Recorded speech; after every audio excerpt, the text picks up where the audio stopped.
Hello, sleepy people. Before you drift off, tell me where you're tuning in from and what the vibe is like there. Got a chilling sleep story? Share it below. I'd love to feature some in upcoming videos. If I'm helping you finally get some sleep, I'd love a like, and please subscribe. Do not operate a vehicle while listening to this recording.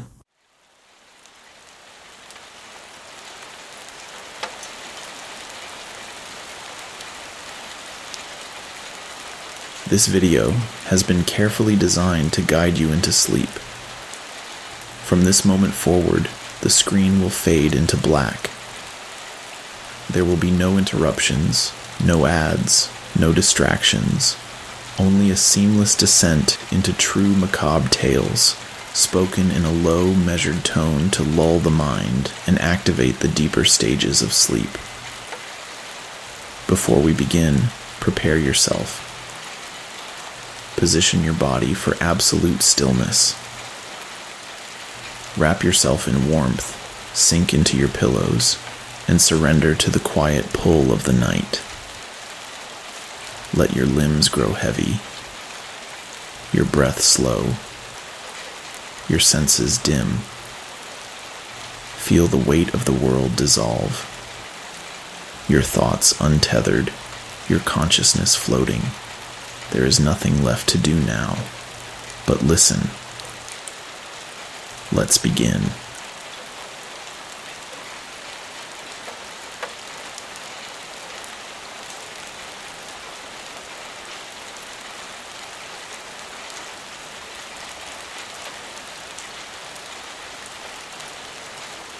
I wasn't supposed to be here. The facility, codenamed Redwood, wasn't on any map, any database, any official record. It sat in the dead heart of Australia, buried beneath the scorching sun, 100 kilometers from the nearest paved road. The landscape was nothing but endless red dirt, stretching in every direction. No hills, no trees, just a horizon so wide it felt like I was standing at the edge of the earth itself. The heat was oppressive, a thick wall of air pressing against my skin. The wind never stopped, carrying the dust in swirling eddies, coating everything in a fine reddish haze. Redwood itself was a cluster of 8 tin dongas, abandoned-looking structures that sat hunched in the desert like forgotten relics. Their corrugated metal walls were rusted and worn, the paint peeling away in curling strips. When the rare desert rain came, it sounded like marbles bouncing against a car windshield. Tiny sharp impacts against the thin metal roofs. The structures weren't much to look at, just temporary shelters, meant to be functional rather than comfortable. But there were signs that someone had used them before. Scratches on the walls, dents in the door frames, remnants of something left behind. I lived in one of them. A 3-step metal stair led up to the entrance, but the first step was already half buried in red dirt, making it impossible to keep the inside clean. No matter how careful I was, I always tracked dust inside. It clung to my boots, stained my sheets, settled into every crevice. The water, too, had a reddish tint, leaving rusty rings around the sink and coating my mouth with an iron taste whenever I drank. My sleeping quarters were bare. Just a single wiry mattress, hard springs digging into my back, a flat pillow that offered no comfort. But the desk was different. The desk was new. A sleek steel workspace, positioned directly beneath a buzzing fluorescent light. And the chair was perfect. Padded, ergonomic, meant to keep me upright and working for hours. The CIA didn't care if I slept well, but they sure as hell wanted me comfortable enough to get my reports done. I spent most of my time there, staring at screens, trying to make sense of the data coming in, trying to ignore the feeling that someone had worked here before me. One of the other dongas was meant to be a food hall, a ridiculous name considering how small it was. Just a single metal table, a microwave, a portable gas stove, and a fridge that rattled loudly when it cycled on. Meals weren't much. Ration packs, dried food, protein bars, but I barely had an appetite most days. The desert air made my throat dry, my stomach tense. The real pain in the ass, though, was going to the toilet. About 200 meters away, down a trodden red dirt path, stood a single metal shack with a toilet inside. Rust holes peppered the walls, letting in bugs that crawled in and out freely. The toilet itself was nothing more than a deep pit dug into the earth, where everything simply piled up. The wind made an eerie whistle as it passed through the gaps in the walls and roof. It was a trip you only wanted to make once a day, if that. The heart of Redwood was in the last donga, the main workstation. Unlike the others, stepping inside felt like walking into another world. The walls were lined with servers, tangled cables, humming machinery. Monitors glowed with streams of data.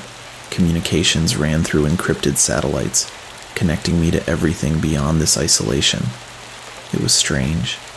This one room, so full of technology, almost made me forget how far away I really was. At night, the wind howled through the gaps in the tin, carrying the desert chill. The dirt hit my face like tiny stinging nettles whenever I stepped outside, the air dry and electric. And even though I was alone, even though there was no one for miles, I could feel it, a presence, like the landscape itself was watching me, like the dongas weren't as empty as they seemed. Langley, meaning CIA headquarters back in Virginia, had sent me here under strict orders. The only reason I was stationed here was because of a disturbance. That's what Langley called it, a disturbance. The kind of vague, ambiguous term the CIA liked to use when they didn't have an answer for something but needed boots on the ground anyway. The Australian government officially didn't acknowledge it, but they let us in under strict conditions, so long as we didn't interfere with anything outside our jurisdiction. Meaning, I stayed in the facility and conducted my research quietly. No interference, no public record, no trace of my presence. But that was before the reports started coming in.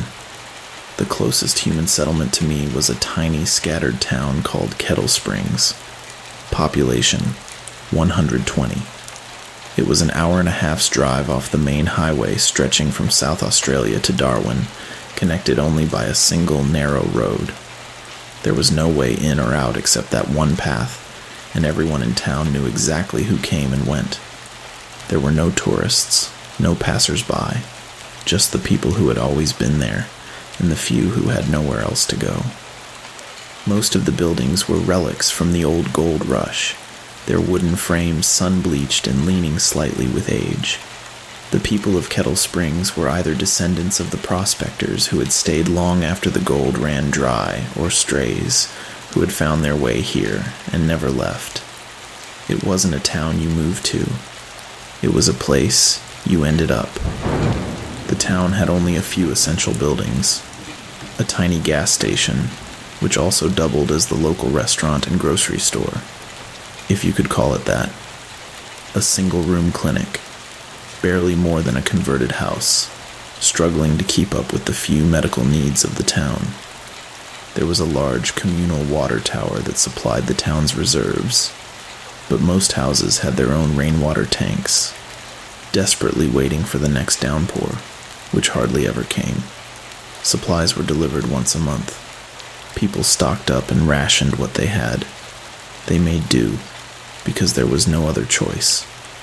And then, people started disappearing. At first, the town came together, searching the empty stretches of desert, knocking on doors, combing through old wells, thinking someone had simply wandered too far. But when the second and third person vanished, and no tracks were found, no signs of a struggle, the town began to turn on itself. There was an unsettling theory whispered among the locals, something they had always known, but never spoken about openly. It was said that in the Australian outback, the land itself had a way of swallowing people. The magnetic fields here were different, warping one's sense of direction, scrambling the internal compass humans relied on without even realizing it. like being deep in a forest back home, where every tree looks the same, but worse, because here there were no trees, no landmarks, no variation in the landscape, just an endless sea of red dirt, stretching in all directions, making it impossible to tell which way was north, south, east, or west. You could wait long enough for the sun to set to get your bearings, but then the heat would kill you. People who got turned around out there never came back.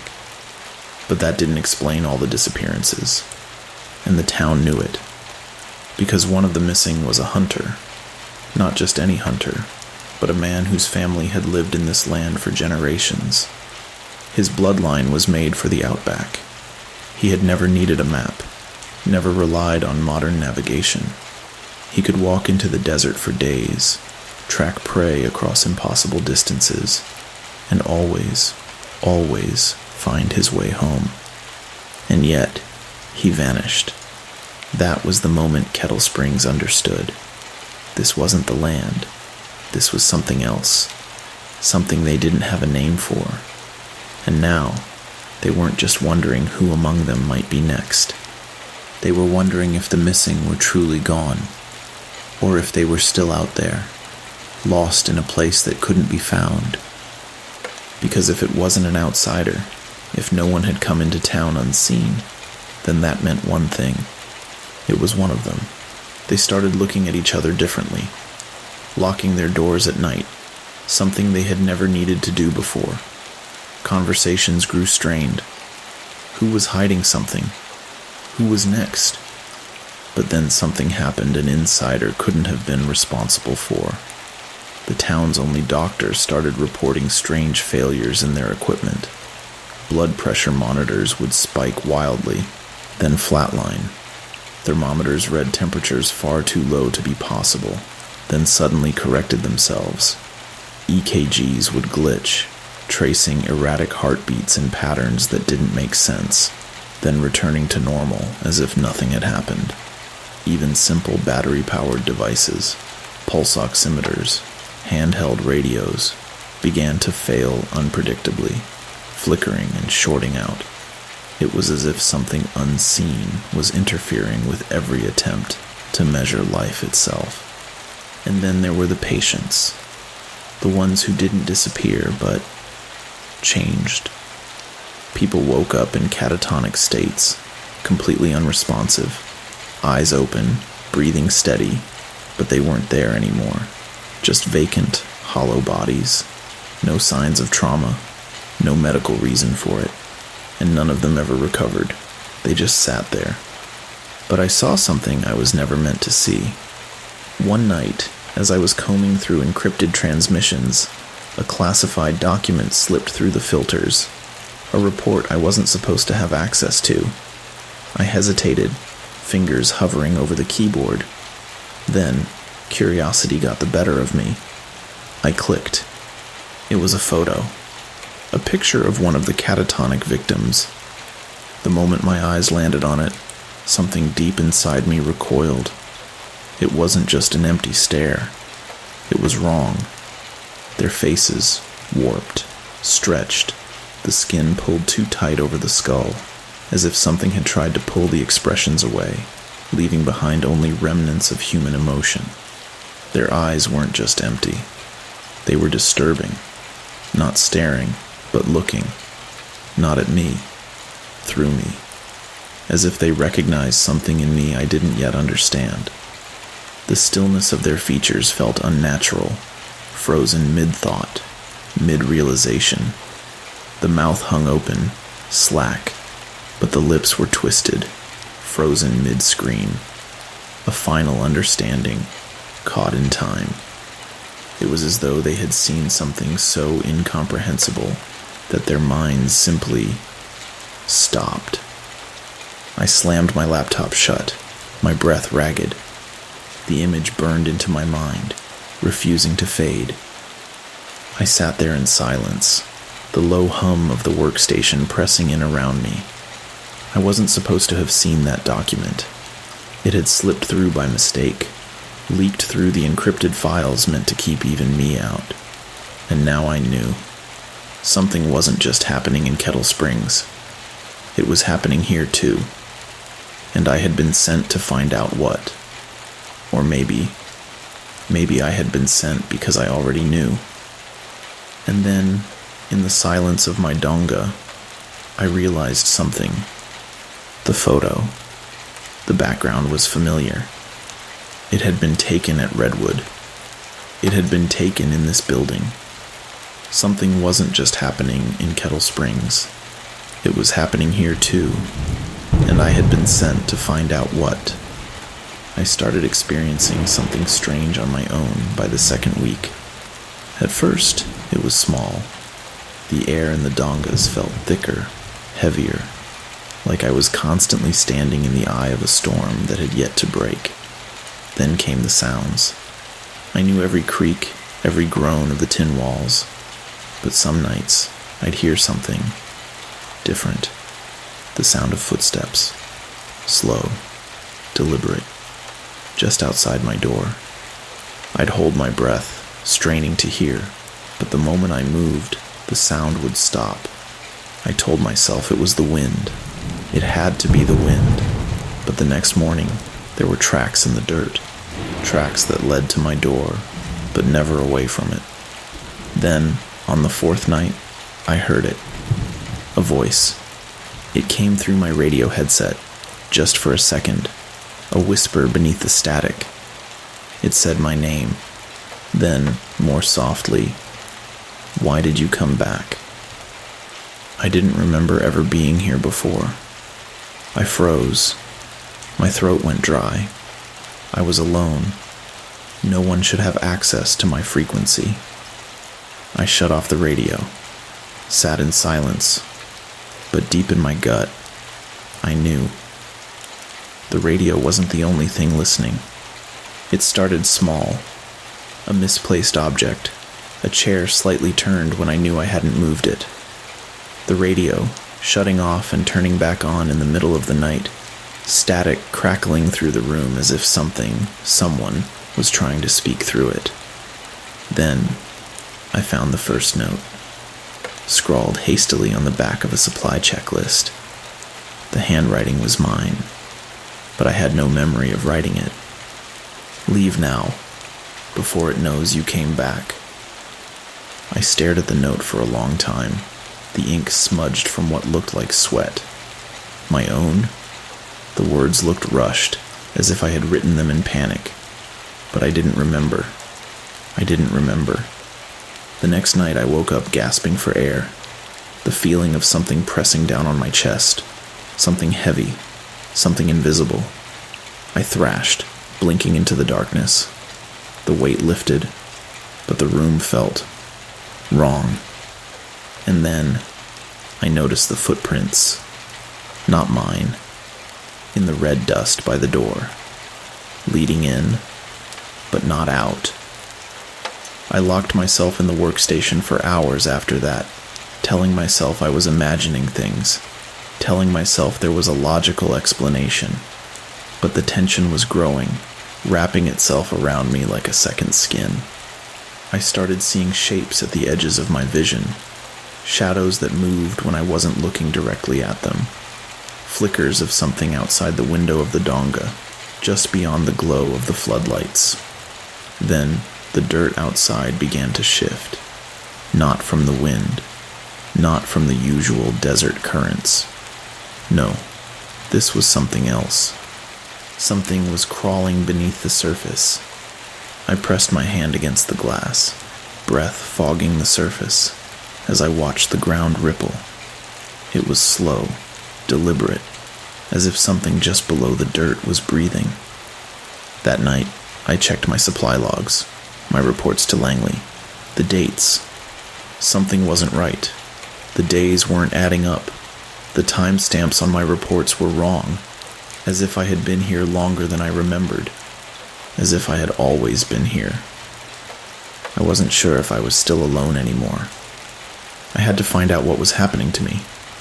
The logs didn't make sense. Time didn't make sense. The more I checked my reports, the more I found inconsistencies. Dates I didn't remember, Entire days missing. Days I should have remembered. I started keeping a notebook, writing down what I did each day, what I ate, when I slept. Something was wrong with my memory. And then the blackout started. One moment, I was in the workstation, running a diagnostic on the satellite connection. The next, I was outside, standing barefoot in the red dirt, the wind howling around me. My lips were cracked from the dry air. My shirt was dust-covered, damp with sweat, and I had no idea how I got there. I checked the clock inside. 4 hours had passed. Then I found the second note, my handwriting again. But this time, it was more frantic. You have to remember. You have to break the cycle. A cycle? What cycle? I needed to leave. I needed to get out of Redwood, out of Kettle Springs, out of whatever this was. But the thought of leaving filled me with something worse than fear. It filled me with dread. I tried to map out an escape, tried to pack my things, but I couldn't bring myself to finish. Something in me refused to go. The next blackout came 2 days later.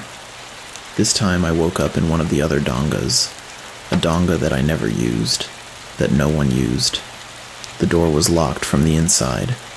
My palms were covered in dust, streaks of dirt marking my skin like I had been digging. Digging for what? The radio came on by itself that night. The voice was clearer now. You never left.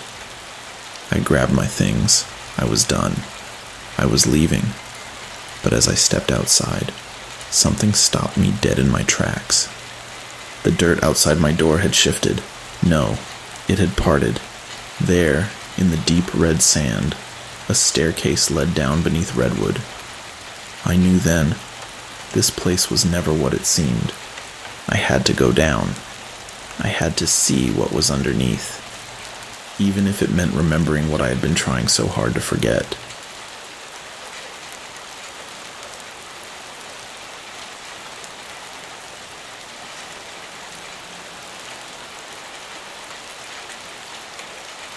I stood at the top of the earthen staircase, my flashlight beam bouncing across rough-hewn steps carved into the dirt. The hole hadn't been there the day before, or at least I hadn't seen it. The ground outside Redwood was in constant flux, dust shifting in the wind. But this was different. This was deliberate. My flashlight flickered as if protesting my decision to descend. I took a breath, feeling my lungs struggle against the dry desert air. The temperature dropped with each step. My sweat-dampened shirt clung to my back. A cold draft rose up from the subterranean corridor. It reminded me of the times I'd gone caving in the Appalachians during training. Small tunnels, hidden entrances. But those had been mapped. Known. This was something else. I cast the beam around, revealing dirt walls supported by aging wooden beams, the kind that might have been used in old mining operations. They looked as if they might collapse at any moment. I had no memory of any mining expedition in the Redwood area, nor had I ever come across official documentation. Yet the supports seemed decades old, possibly older. Halfway down, I found a door. It was an old metal bulkhead door set into the dirt wall, incongruously sturdy compared to the rotting beams around it. A dented sign hung crookedly on its surface. The letters had rusted away. I could make out only a faint outline of the words, "Restricted access." My heart hammered in my chest as I reached for the handle. It was ice cold, an impossible contrast to the desert heat above. I tried not to think about how or why the temperature shifted so drastically. My mind offered no answers, only more questions. When I pulled, it gave with a scraping groan. Inside lay a corridor lit by a strip of pale emergency lighting running along the ceiling. The walls were metal, scratched and discolored.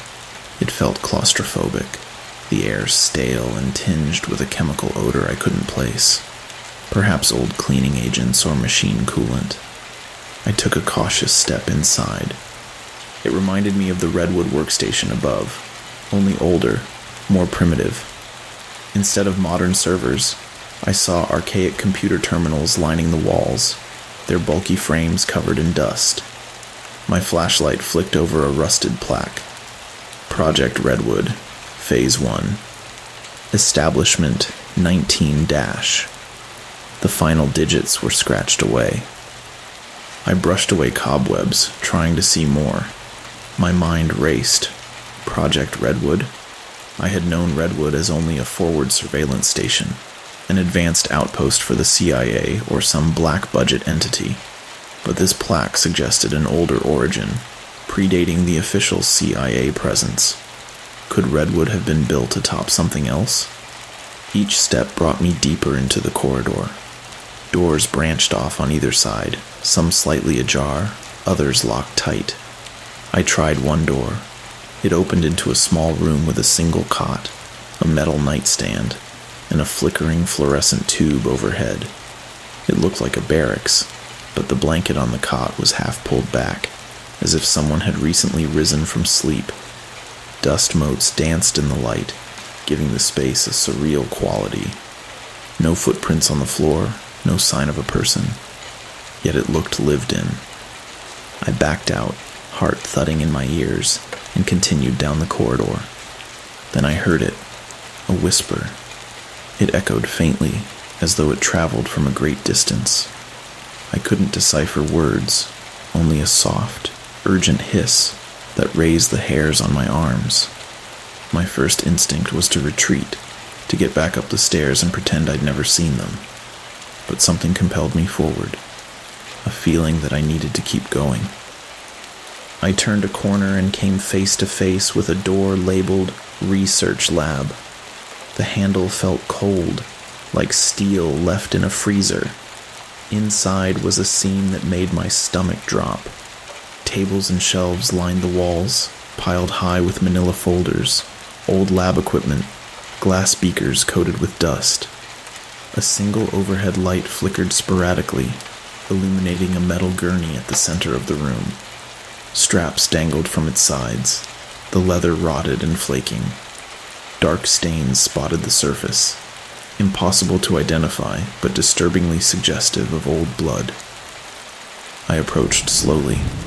The sense of wrongness in the air was overwhelming. As I drew closer, I noticed black and white photographs scattered across a nearby workstation. My throat tightened. They were images of figures lying on similar gurneys, eyes open but unseeing, faces slack in that same catatonic emptiness I'd seen in the leaked photograph. Beneath each photograph was a date, some stretching back decades. I flipped one over. Scrawled on the back was a note. Subject 17, Stage 3 infiltration. Cognitive response, null. My skin prickled. Something about the term Stage 3 infiltration rang alarm bells in my head, though I couldn't place why. It felt foreign, like a concept from a nightmare. My eyes darted to the walls, searching for more clues. Stacks of notes, typed reports, all in archaic format. Even the typeface suggested an era long past. The CIA's modern digital logs were nowhere in sight. Redwood had deeper origins indeed, origins no one had told me about. I was so immersed in the documents that at first, I didn't notice the shape standing in the corner. It wasn't until a flicker of light revealed it, half shrouded in darkness. My heart lurched. It looked human in silhouette, tall and unmoving. I froze. There was no sound of breathing, no shift of posture. The figure just stood there. My mouth went dry. A rational part of me insisted it was a coat stand, or a mannequin. Summoning what courage I had, I inched the flashlight's beam closer. The light fell upon a husk of what once might have been a person. The skin was paper-thin and gray, stretched tight. Its eyes, if they had ever existed, were sunken hollows. Thin, stringy hair clung to the scalp. The thing looked like it had been drained of life, yet somehow remained standing as if pinned in place. I almost dropped the flashlight. Fear pulsed through me like a living thing. Slowly, I backed away toward the door.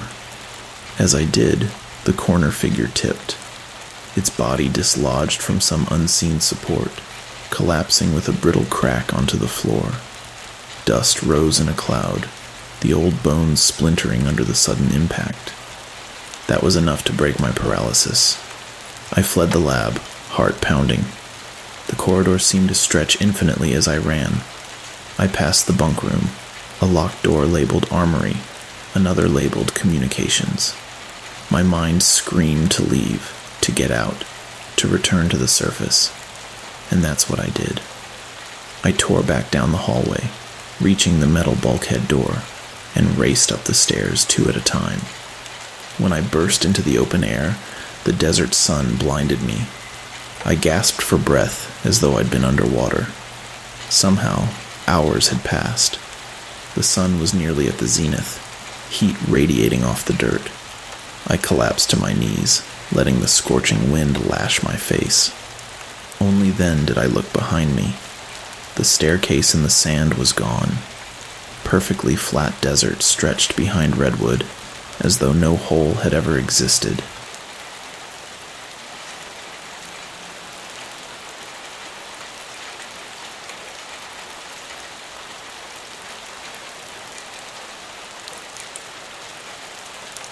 I stumbled back to my donga, mind reeling. Adrenaline still flooded my veins, my pulse racing. If I hadn't pocketed one of the photographs from that underground lab, I might have convinced myself it was all a hallucination. But the black and white image in my hand was tangible proof. It showed a person, subject 17, on a metal table. The face was partially obscured, but the vacant stare, the unnatural slackness of the features, matched everything I'd seen in that catatonic image from the leaked file. I slammed the door behind me, flicking on every light. Even the buzzing fluorescent bulbs felt reassuringly modern compared to what I'd just seen. The hum of the servers in the adjacent workstation reminded me that, at least on the surface, Redwood was a state-of-the-art facility. The question was, what lay beneath it? And how had an entire subterranean complex become buried? Or had it never been truly buried at all? I caught my reflection in the mirror. Dust caked around my eyes, making me look wild and frightened. I tried to calm down, splashing my face with the rusty-tinted water from the sink. The temperature was scorching now. Midday in the outback was brutal. A thin film of perspiration formed on my forehead almost immediately. I placed the photograph on my desk and opened my laptop. I needed answers. If Redwood was built on a secret facility from decades ago, maybe the encrypted files on the CIA server contained more references. Project Redwood, Phase 1, infiltration studies, or anything about a subterranean lab. But the moment I logged in, I found my access restricted. Every query about Redwood or older references led me to the same dead-end notice. Access denied. Even my highest level clearance only got me so far. It was as though a deeper layer of Redwood's history was sealed off under a classification above my pay grade, or above anyone's pay grade. I tried old backdoor methods I'd learned from the tech teams at Langley, rummaging through outdated encryption keys, but each attempt was swiftly shut down. The system flagged my efforts as unauthorized. If there was a deeper trove of data, it was behind a wall even I couldn't breach.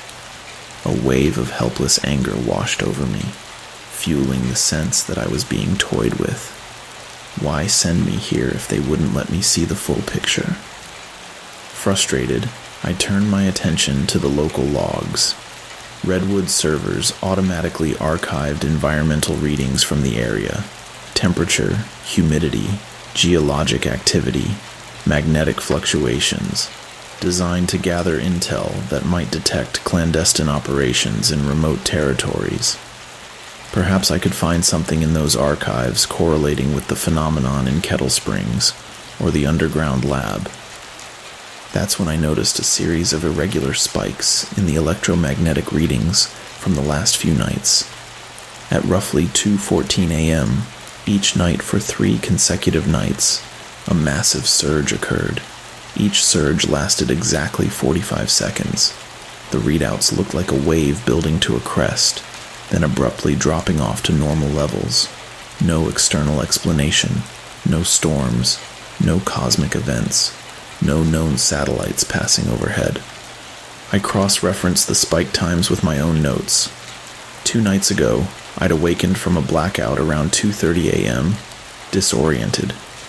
Another time, I'd heard the whisper on the radio sometime after 2 a.m. The coincidences felt too precise. Something was happening at Redwood in the dead of night. Something that triggered electromagnetic anomalies. Could that be what was messing with the doctor's equipment in Kettle Springs too? I packaged the data into a file and attempted to send it to Langley. The upload stalled at 37% before dropping back to 0. I tried again. Same result. It was as if the system refused to let me transmit, or something else was interfering. My frustration mounted. Fine. If they wouldn't accept remote data, I'd do it the old-fashioned way.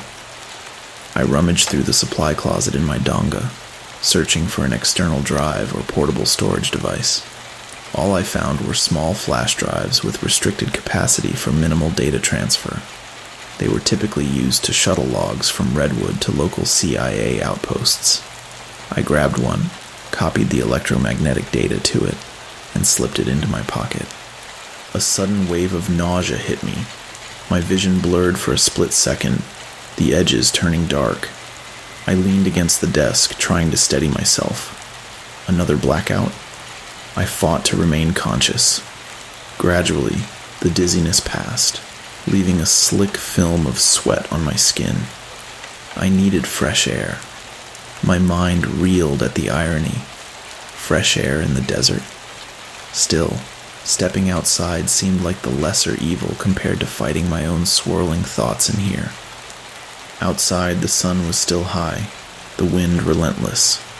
Dust coated my lips, tasted of iron. I shielded my eyes with a hand, scanning the horizon. The desert was empty, as always, but Redwood felt different now. I couldn't shake the sensation that I was being watched. I walked between the dongas, checking if the mysterious staircase had reappeared. Nothing. The ground was level, undisturbed, as if the desert had swallowed the entrance in an act of self-concealment. Or maybe it had never been physically real in the first place. Number, I knew what I'd seen. I had proof in the form of a photograph. More importantly, I had the memory of that subterranean corridor, the cold bulkhead door, the ancient labs, and that thing in the corner. My radio crackled to life. Static hissed, then parted like a curtain to reveal a faint voice. Agent. Redwood. Copy.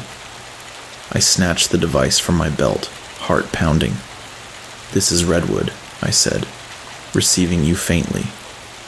The static flared, nearly drowning out the reply. Readings. Abnormal. Check-in. Instructions. I tried to identify the voice. Could it be an operator from a CIA outpost? The frequency was unusual. I repeated my response, but the static overwhelmed the signal.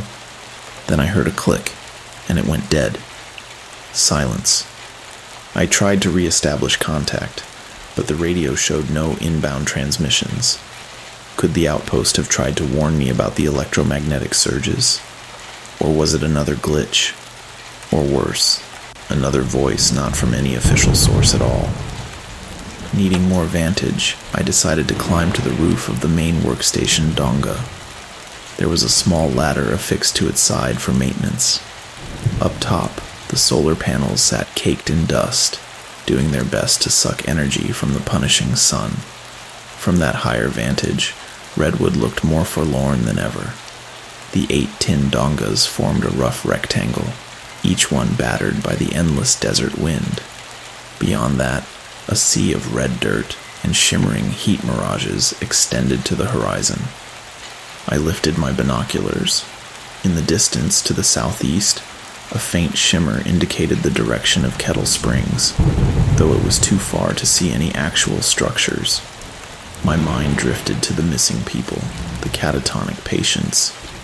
Did they have any idea that Redwood existed? Likely not. Yet the two places were connected by more than just geography. The outpost and the town were bound together by whatever was lurking out here, making people vanish or slip into something worse than death. A quiet beep from my watch startled me. It was 2 o'clock in the afternoon, 4 hours until my usual check-in with Langley. Except, given the current communication issues, that call might never connect. I recalled the notes, the blackouts, the missing time. A shiver coursed through me despite the heat. You have to remember. You have to break the cycle. The words I'd apparently written to myself. Back inside my donga, I reviewed the logs again. The electromagnetic spikes happened nightly around 2:14 a.m. Something was repeating. Some cycle of activity. I resolved to stay awake, set multiple alarms if needed, and observe. Maybe I could catch it in real time, document it. As I prepared for the evening, an uneasy dread pooled in my stomach. Every corridor, every rattle of tin in the wind seemed more ominous than before. The knowledge of something under the desert floor gnawed at me. Redwood was built upon secrets older than the CIA's presence. The question was, had they known, or had they discovered the existing structure and repurposed it? The photograph sat on my desk like a silent accusation. Subject 17, infiltration, phase 1. The look on that person's face, hollow, transfixed. Did the same fate await me if I stayed? I forced myself to eat an energy bar, choking it down with tepid, rust-tinged water. The hours crawled. Outside, the sun began its slow descent, casting long shadows that stretched across the dirt. The tin walls groaned with the temperature change. My reflection in the window looked haunted, as if someone else stood behind my eyes. At 8 p.m., I started a voice log to keep my mind occupied. Field log, Redwood facility, day 8, possibly 9. The timeline is unclear. I've discovered a subterranean structure beneath Redwood. No visual evidence remains on the surface, but I physically entered it, found older equipment, references to Project Redwood, Phase 1, and the remains of someone, possibly more than one. My attempts to retrieve data from CIA archives about Redwood's prior usage are blocked. I have a photograph in my possession that appears to confirm the facility has been active far longer than official records show. I will remain awake tonight in order to observe the phenomenon that appears at approximately 2:14 a.m. If these electromagnetic surges are linked to the vanishings, then maybe capturing them in real time can provide a clue. End log. My own voice sounded brittle, as if I was barely keeping it together. I set 3 alarms, 1:45 a.m., 2 a.m., and 2:10 a.m., to ensure I wouldn't miss the window. Then I sank into the uncomfortable bed, fully dressed, my mind teeming with half-formed fears. Hours passed in darkness. The first alarm jolted me awake at 1:45 a.m. I was covered in cold sweat. My heart pounded as I switched off the alarm and listened to the night. The wind had died down to a low whisper. The silence pressed in, making the hum of the workstation in the next donga feel unnaturally loud. By 2 a.m., I was sitting at my desk, eyes flicking between the computer's digital clock and a makeshift EM meter I'd rigged to the server's reading systems. I'd also placed a small portable recorder on the desk to capture any audio anomalies. At exactly 2:12 a.m., the meter blipped, a faint rise in electromagnetic energy. My breath caught, 2:13 a.m., the blip spiked. 2:14 a.m., it soared off the charts. My computer screen glowed with lines of code that scrolled faster than I could read. The entire workstation buzzed, the overhead lights flickering. It felt like standing in a thunderstorm just before the lightning strike. That's when the radio crackled to life again, the static warping. I heard my own voice, echo over the frequency. Why did you come back? Leave now, before it knows. I stared at the radio, mind reeling. My voice repeated again, distorted. Then a high-pitched squeal ripped through the speakers. I clamped my hands over my ears, wincing. The lights flared wildly, then went black. Darkness. I fumbled for my flashlight, adrenaline surging. The computer screen had died. The hum of the workstation servers was gone. The entire donga was silent. No wind, no machinery, just the pounding of my heart. I reached the door, intending to check the other dongas, when a faint glow caught my eye. I turned. Through the window, the desert was lighting up. Patches of the red dirt shimmered with a sickly phosphorescence, as though lit from below. The patterns shifted, forming lines that radiated outward from redwood in a geometric lattice. I stepped closer to the window, entranced. A shape moved in the dark near the perimeter fence, or maybe it was just a trick of the light. My pulse thundered in my ears. A wave of dizziness hit me. My vision tunneled, blackness creeping in. No, I muttered. Not another blackout. I tried to stay conscious, but the desert glow pulsed, and a roaring filled my head. Then, like a puppet with its strings cut, I collapsed.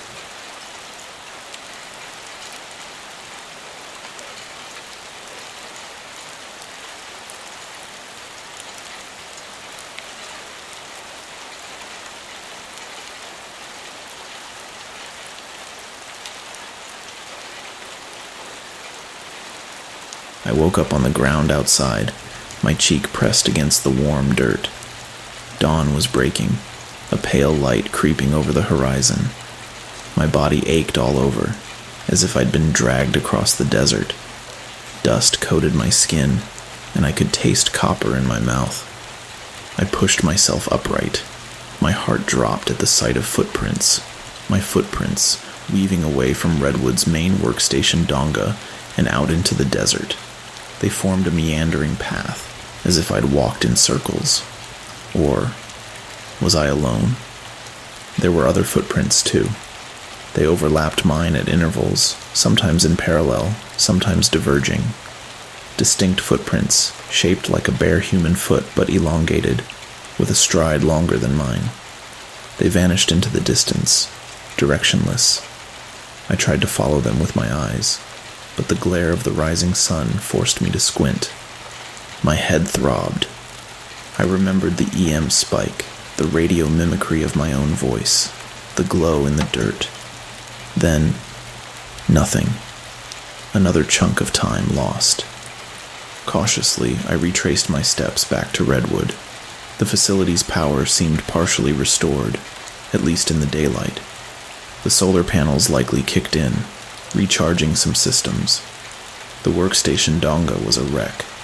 Chairs overturned, documents scattered on the floor, the computer screens blinking with error messages.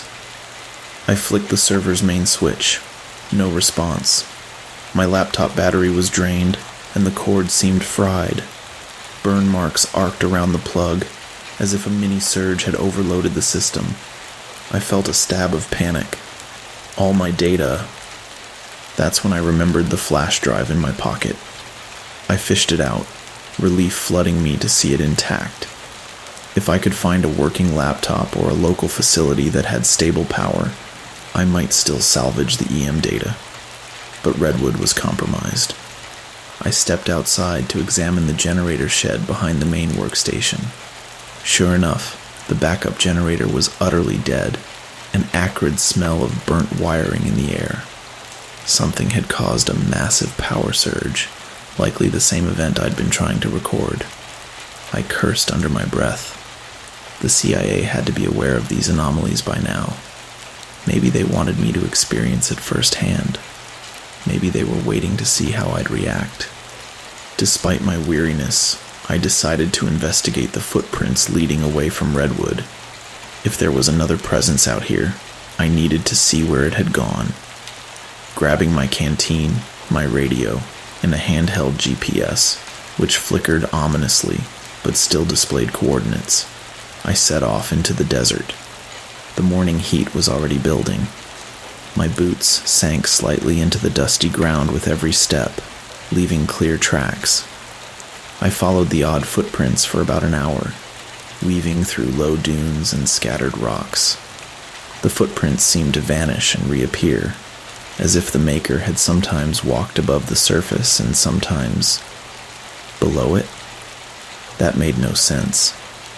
But the partial prints in the sand looked downright impossible, as though the creature had half materialized in certain spots. Half an hour later, I reached a flat expanse of desert, marked by broken chunks of sandstone. The footprints ended abruptly at a cluster of boulders. No sign of further tracks beyond them. I scoured the area, heart pounding. Nothing. It was as if the thing had been swallowed by the land. A sense of futility welled up. This place is mocking me, I thought. Redwood, the facility below, the vanishings, all of it was connected in ways I couldn't yet fathom. My radio crackled, static again. Then the voice, my voice, whispered, "Leave, or you'll never leave." The signal cut out. A chill ran through me despite the sweltering heat. I had to get to Kettle Springs. I needed a real phone, real medical attention, or at least a working internet connection that wasn't compromised. The CIA's instructions had been to remain at Redwood, unless otherwise directed. Well, I thought grimly, maybe it's time to ignore those orders. I marched back toward Redwood, the monotony of the desert playing tricks on my sense of distance. By the time I saw the tin dongas shimmering in the heat haze, I was drenched in sweat, my canteen half empty. Another wave of dizziness washed over me, but I pushed through it. Collect my gear, load the Jeep, get to Kettle Springs. That was the plan. Yet, as soon as Redwood came into full view, I saw something that made my heart skip a beat. A figure stood near my donga, wearing a wide-brimmed hat and dusty clothes.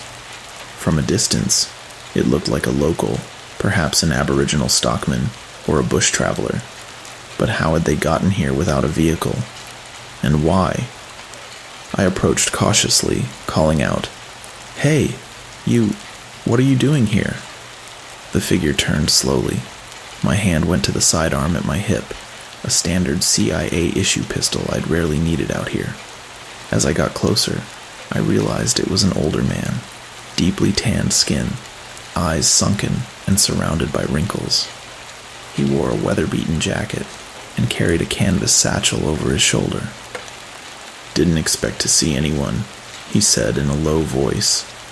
His accent was Australian, but something about his demeanor was off, detached, as if he were speaking from a distance. "This is private property," I warned, though I felt a pang of guilt brandishing official authority after everything I'd seen. "Who are you?" He paused, as if considering how to answer. "Name's Gideon. Came from Kettle Springs." He raised a hand to shield his eyes from the sun. "Heard rumors about this place. Thought I'd have a look." My mind whirled. Kettle Springs was hours away by car, and Gideon had no vehicle in sight. "How'd you get here?" "Walked," he replied simply. I didn't believe him, but I let it slide. "There's nothing to see. You need to leave." Part of me wanted to ask for help, but another part screamed that trust was dangerous out here. Not after the footprints, the blackouts, the voice on the radio. For all I knew, Gideon was connected to the same phenomenon. He studied me, gaze lingering on the dried blood at my temple from where I'd collapsed. You look like you've been through hell. Not sure who you're working for, but you won't find answers in that tin can." I stiffened. "I'm fine." Gideon's expression softened, or as much as a desert-worn face could. "You CIA folks. You're too proud to admit when you're in over your head. Used to be more of you out here, years back. Then you all left. Thought you did anyway." That statement jolted me. "What do you mean, used to be more of us out here? Redwood's only been staffed sporadically for the last few months. Or so the official record said." He squinted at the horizon, as though recalling a distant memory. "Been a facility here for decades, even if no one wanted to talk about it. Rumors swirl. Folks in Kettle Springs always suspected something was hidden in these deserts, especially after people started disappearing long ago. Some say the desert is alive. Some say it's not the desert at all, but what's under it." He turned back to me, eyes narrowing. "And you look like you've seen it." My mouth went dry. "You don't know what you're talking about." Gideon shrugged. "Suit yourself." He patted his satchel. "I've got water and some supplies if you want. Otherwise, I'll be on my way." Despite my paranoia, the mention of extra water was tempting. I only had half a canteen left, and a drive to Kettle Springs could be risky if Redwood's Jeep was in the same state as the generator. I decided to accept the offer. "I'll take a bottle. Thanks." He pulled out a battered plastic container and handed it to me. I uncapped it and took a tentative sip. The water was lukewarm but clean, far better than the iron-tinted stuff in Redwood's tanks. My body practically sighed with relief. "Look," Gideon said, "I don't know what's happened to you, but if you head to Kettle Springs, you might find some folks who can help. Then again, they might be too scared to. Town's been on edge. More folks gone missing or turning up. Changed." I thought of the catatonic patients, the strange doctor's reports. "I know," I said quietly. "It's why I'm here." Gideon's expression grew somber. "If that's your mission, you best be careful. The more you poke at it, the more it pokes back." He started to walk away, his footsteps raising small puffs of red dust. I called after him. "Wait, how do I reach you in Kettle Springs?" He didn't stop or turn around. "I'll find you," he said, voice carrying on the wind. Moments later, he was gone, swallowed by the shimmering horizon as though he'd never been there at all. I stood there, wrestling with the strangest sense of déjà vu, as though I'd had this conversation before.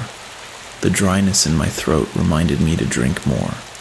I drained the rest of Gideon's water, grateful but unsettled. Back inside my donga, I grabbed what I could: the flash drive, a notebook of personal logs, some ration packs, and my sidearm. I headed to the Jeep parked beside the main workstation. To my relief, it started. The engine coughed a few times but settled into a low rumble. The fuel gauge read half a tank, enough to reach Kettle Springs and back under normal circumstances. I glanced at Redwood one last time. The 8 tin dongas looked even more lifeless in the mid-morning sun. A pang of anxiety hit me. Part of me worried that if I left, Redwood might disappear, or I might never find my way back. Another part of me wanted nothing more than to flee this cursed place and never return. Gunning the engine, I set off on the rutted dirt track that led toward the main road and eventually Kettle Springs. Ahead lay the question of what was happening in that tiny town, what secrets its people might hold. Behind me, Redwood receded in the rearview mirror. I half expected to see that staircase in the dirt appear again, or the silhouette of Gideon watching me, but there was nothing.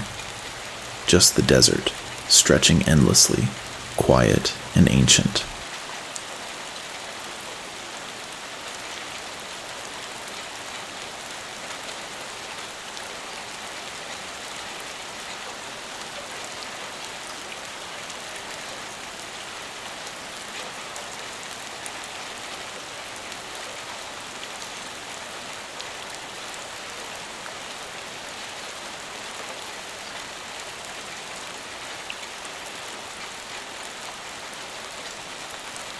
track leading away from Redwood was rough, rutted, and barely recognizable as a road. My Jeep jolted with every pothole and patch of sand, dust swirling behind me in a red plume. The monotony of the desert stretched on for what felt like hours, marked only by the stark glare of the sun and the occasional shimmer of heat mirage in the distance. But slowly, as the day wore on, signs of civilization began to appear. I passed a leaning metal sign almost devoured by rust that read Kettle Springs, 35 kilometers. An arrow pointed down a narrower track off to the right. I turned onto it, relief mixing with a sense of foreboding in my gut. If Redwood was the site of some ongoing disturbance, Kettle Springs was where the repercussions were being felt. Another 30 minutes brought me to the outskirts of the town. I spotted a loose cluster of single-story buildings, many made of wood so bleached by the sun they looked gray. A few were brick or metal-sided, but they all showed signs of age. Corrugated roofs dipped in the middle, battered by the desert's relentless punishment. Tall, skeletal windmills stood in a few backyards, creaking lazily in the meager breeze. Population, 120. That was the official figure. But the place looked even smaller, as if entire families might have fled. On the main road, little more than a wide dirt street, the Jeep drew curious glances from passers-by. A few dusty 4x4s and pickup trucks were parked in front of the only gas station, which doubled as a cafe and general store. On a wooden porch sat two men in wide-brimmed hats, their faces unreadable. They watched me pull up with an intensity that made me uneasy. I turned off the ignition. The sudden silence weighed on my ears. As I climbed out, I heard the rustling of my clothes in the breeze, the crunch of gravel under my boots. The men on the porch said nothing, just stared. I gave a curt nod, trying to appear unperturbed, and walked inside the shop portion of the station. The interior was dim, lit by fluorescent tubes that buzzed overhead. Racks of canned goods lined one wall, mostly beans, corned beef, condensed milk. A cooler hummed in the corner with minimal supplies, a few bottles of soda and water. At the counter stood a woman in her 50s, wearing a faded apron. She looked up, eyes flicking over me with curiosity. "Can I help you?" she asked. Her accent was broad Australian, and she spoke warily, as though bracing herself. I forced a polite smile. "I'm looking for the local doctor. I was told there's a clinic here." Her features hardened slightly. "You sick?" I considered lying, then thought better of it. "I was stationed out at a research site nearby. We've had equipment failures. I've seen some unusual things. I understand the doctor has too." She exhaled slowly, glancing out the window before replying. "Clinic's the last house on the south side of town. Signs out front. Don't expect miracles, though. He's been overwhelmed." "Thanks," I said, and turned to leave. "Wait," she added, her voice a bit softer. "If you need anything, supplies, I mean, this is the only place in Kettle Springs to buy or barter." I nodded. My water container was half full. I was down to a few ration bars. "I'll take some water, maybe a couple of canned goods." She set out a couple of bottles and some chili beans. I paid in cash. CIA petty cash I was authorized to use if needed. I noticed her gaze linger on the wad of bills. Most folks here probably use direct exchange or short tabs. "Thanks," I repeated. Outside, the men on the porch continued to watch me. One gave a slow nod as I carried my supplies to the Jeep. Something about their silence was eerily reminiscent of Redwood's hush, as if words carried a different weight out here. I navigated to the south end of town, where a small sign reading Dr. Amos Walker, M.D., Clinic, hung crookedly on a fence post. The clinic itself was a single-story house with a ramp leading up to a front porch. The windows were shuttered against the sun. I parked, the engine rumbling into quiet, and knocked on the door. After a moment, it opened just a crack, revealing the lined face of a man in a white coat. He looked older than I expected, late 60s maybe, with a gray mustache and a weary set to his eyes. "Dr. Walker?" I ventured. He nodded. "You look half-cooked from the sun. Come inside." The house smelled faintly of antiseptic overlaid on something stale, perhaps old sweat and musty linens. A small reception area had been fashioned from the living room. Plastic chairs lined the walls, and a single exam table stood behind a partition.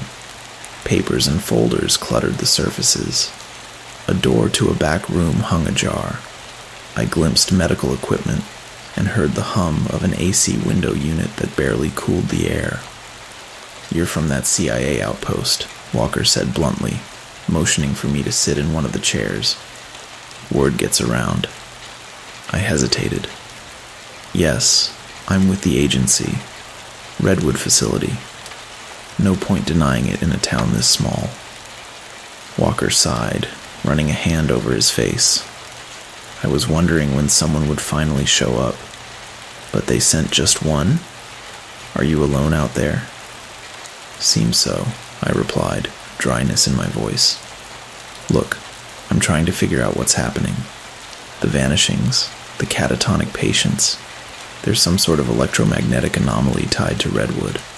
I've experienced memory lapses, blackouts, and I heard you have patients who just wake up empty." Walker's face darkened. "I've had 5 of those cases in the past 6 months. Folks who went to bed normal, then got found wandering at dawn with no mind left inside them. They're alive physically, but there's no sign of consciousness. Nothing in the MRI, nothing in EKG but nonsense readings. The last one was a woman named Grace Farnham. She disappeared for 2 days, came back with blank eyes, like a shell." A shiver crawled up my spine. "Do you still have them here?" He nodded, beckoning me down the hallway. 2 are still alive, if you can call it that. The others passed away from dehydration or complications. Couldn't get them to eat. The bodies showed no outward damage except unusual shrinkage of the brain." He paused. "Never seen anything like it." We entered a small back room, used as a makeshift ward. 2 beds were set up, each occupied by a patient. The first was a middle-aged man, eyes open, staring at the ceiling, mouth slightly agape. He didn't react to our presence. An IV drip was hooked to his arm. In the other bed lay a woman with short graying hair. She too wore a vacant expression, arms limp at her sides. "Mrs. Farnham," Walker said quietly, indicating the woman. "She's only been like this for a week." I approached slowly, my heart pounding. The memory of that leaked photo from Redwood burned in my mind. The warped skin, the hollowness. This woman's face hadn't warped in the same way, but the emptiness was identical. I gently lifted her eyelid. The pupil didn't contract in response to light, not in any normal way. It almost looked sluggish. Walker watched me with a weary sadness. "I've tried everything, even a small shock therapy pilot, thinking maybe the neurons needed a jump start. Nothing." My throat was dry. "Has anyone else from Redwood come to see you? Any other CIA personnel?" "Not in a long time. But the rumors about Redwood, they never stopped." He hesitated, then added, "I can't prove it, but I suspect this phenomenon has been around longer than the official outpost. Locals have old stories about a secret base in the 1960s or 70s, even earlier. Most chalked it up to conspiracy tales." A swirl of thoughts tumbled through my mind. Project Redwood, Phase 1, that subterranean lab, the typed-up notes. What if the facility underground was the original Redwood? I said under my breath. Walker gave me a puzzled look, but I didn't elaborate. We stepped back out to the reception area. Walker sank into a worn office chair, rubbing his temples. I've done what I can, but without real resources, I'm just patching holes in the dam. People keep disappearing. Some come back like that. Most don't come back at all. Do you have any theories? I asked, leaning forward. He spread his hands helplessly. Some blame the desert. Others swear they've seen lights in the sky. UFOs, if you believe that stuff. Could be some sort of radiological contamination from old mining or weapons testing. We're too remote for the authorities to care. I bit my lip. I recorded strong EM surges at Redwood, possibly correlated with these events. The problem is I've lost power, and I can't send my data out. Maybe someone in town has satellite internet or a phone line. Walker shook his head, a mirthless laugh escaping him. We barely have electricity, but the general store's got a satellite phone for emergencies. It's a relic, but it might work if the signal cooperates. That was something. I'll try that next. One more question, Doctor. Have you heard the name Gideon? Tall man, wide-brimmed hat, older? He frowned and thought. Gideon. Name rings a bell. Might be a prospector or a drifter who's been around forever. Shows up now and then with stories. But I haven't seen him in months. I nodded, my chest tightening. Gideon had claimed to be from Kettle Springs, yet Walker hadn't seen him recently. Then how did he stroll out to Redwood alone? I kept that question to myself. Walker sighed and rubbed a hand over his stubble. If you find out what's causing this, let me know. People here are scared. Some are leaving. Others don't have anywhere else to go. I'll do what I can, I said. But I'm in the dark, too. It might be bigger than any of us realized. He nodded grimly. I figured. I thanked him for his time. Before I left, I noticed something on a side table. A radio. Not a small handheld, but a larger model. The type used for local emergency broadcasts.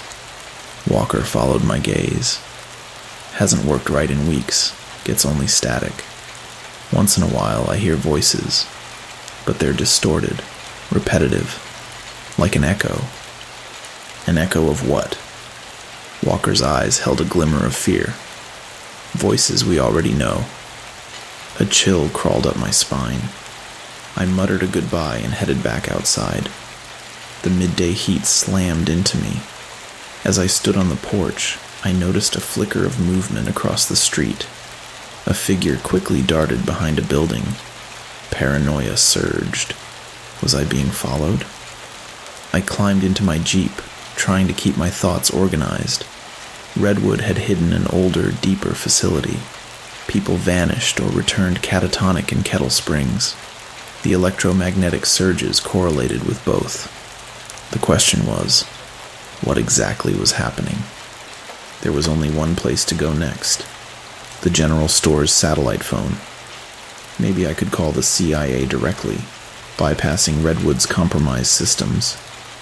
As I drove away, the solemn faces of Dr. Walker's patients haunted me. If Redwood was the key, I needed to find out how to unlock its secrets before the desert swallowed me too.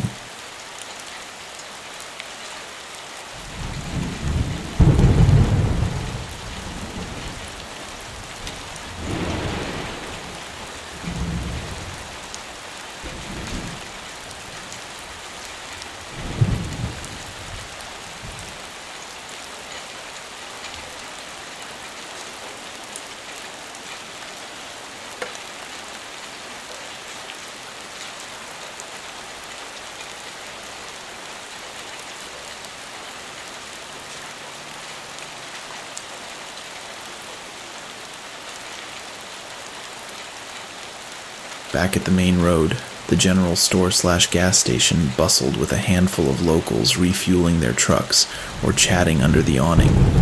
Each glance in my direction felt loaded with suspicion. This was a town on edge, and I was an outsider from a facility they'd long feared or mistrusted. I parked next to an old Toyota pickup with a battered hood and stepped out. The same men from before were on the porch. One tapped his foot on the wooden boards, his squinted eyes never leaving me. Determined to press on, I gave a curt nod and entered the store. The woman at the counter glanced up. "Back so soon?" Her tone was neutral, but her lips pressed thin. I approached, trying to sound casual. "Heard there's a satellite phone here for emergencies. Mind if I use it?" She eyed me skeptically. "That depends. We ration its use. Signal's not great, and phone time is expensive." She crossed her arms. "That an emergency?" I thought about Redwood, the missing people, the catatonic victims. Yes, it's an emergency, but I didn't want to spook her. I'd consider it urgent. I can pay. I took out more petty cash, fanning the bills just enough for her to see. Her expression didn't soften, but she extended her hand. $50 for a few minutes. I handed over the money without protest. She pocketed it and jerked her head toward a door behind the counter. "It's in the back. Keep it brief." I passed through a narrow aisle crammed with sacks of flour and feed. The back room was small, part storage closet, part office. In one corner stood a tall metal filing cabinet, and on top sat the satellite phone, an older model with a thick antenna, the kind that required a direct line of sight to the sky. I picked it up, adjusting the antenna out the open window. Dial tone. Relief flickered. Carefully, I dialed the CIA's emergency line. A beep, then silence, then a crackle as static hissed into my ear. "Come on," I muttered, turning in place for better reception. The static morphed, and I caught a faint ring on the other end. After a few seconds, a voice. "This is CIA Global Desk. Please identify." My heart leapt. "This is Redwood Agent, ID 4257. I'm at Kettle Springs, nearest settlement to Redwood facility. We have a situation. The Redwood station is compromised." The line crackled, cutting me off. "Repeat. Redwood. Compromised." "Yes," I said loudly. "Request backup. There's an ongoing anomaly. Electromagnetic surges. People are missing or catatonic. Redwood infrastructure is heavily damaged. I have data logs on a flash drive." Silence, then a faint reply. "Clearance not recognized. Redwood. Not authorized." The static swelled, drowning the words. I clenched my jaw. "I have top clearance for Redwood operations. I need an extraction or a field team to investigate. Do you read me?" An unsettling distortion warbled through the speaker, and suddenly the voice changed. It was my own voice, repeating the same words I'd just said, but jumbled. "Need extraction. Redwood. Redwood." Then a high-pitched squeal forced me to jerk the phone away from my ear. "Damn it," I hissed. The phone beeped ominously, the signal lost. I tried redialing but got no connection. Frustrated, I set the phone down. Even the CIA's emergency line is echoing me back. Could the phenomenon have extended its interference this far? A noise behind me made me spin. The door had opened, revealing the woman from the counter. She peered in, eyes flicking to the phone. "Everything all right?" "Lost the signal," I said, exhaling slowly. "Thanks for letting me try." She nodded curtly and left without another word. I replaced the phone on its makeshift cradle. My attempt at official help had failed. If there was a deeper Redwood clearance than mine, it hinted that my mission might never have been fully sanctioned. Or I'm just a pawn they sent to see what happens. I stepped outside. The intense brightness forced me to squint. The men on the porch had gone, replaced by a lanky teen in a ball cap, rummaging in a toolbox. Across the street, a small group of locals gathered outside a building with a sign that read, "The Desert Rose Bar." They appeared to be in a heated discussion, occasionally glancing my way. I felt like I was under a microscope. Best to keep moving. Sliding into the Jeep, I realized I had no immediate next step except returning to Redwood or poking around Kettle Springs further. Redwood's data was locked down, and Kettle Springs had no more resources to offer except fear and rumors. Then I remembered Dr. Walker's comment about old stories.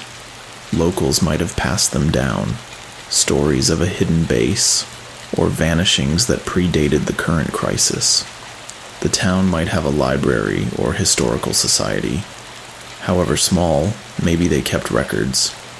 Alternatively, I could talk to longtime residents, especially any Aboriginal elders, if there were any, who'd lived in the area for generations.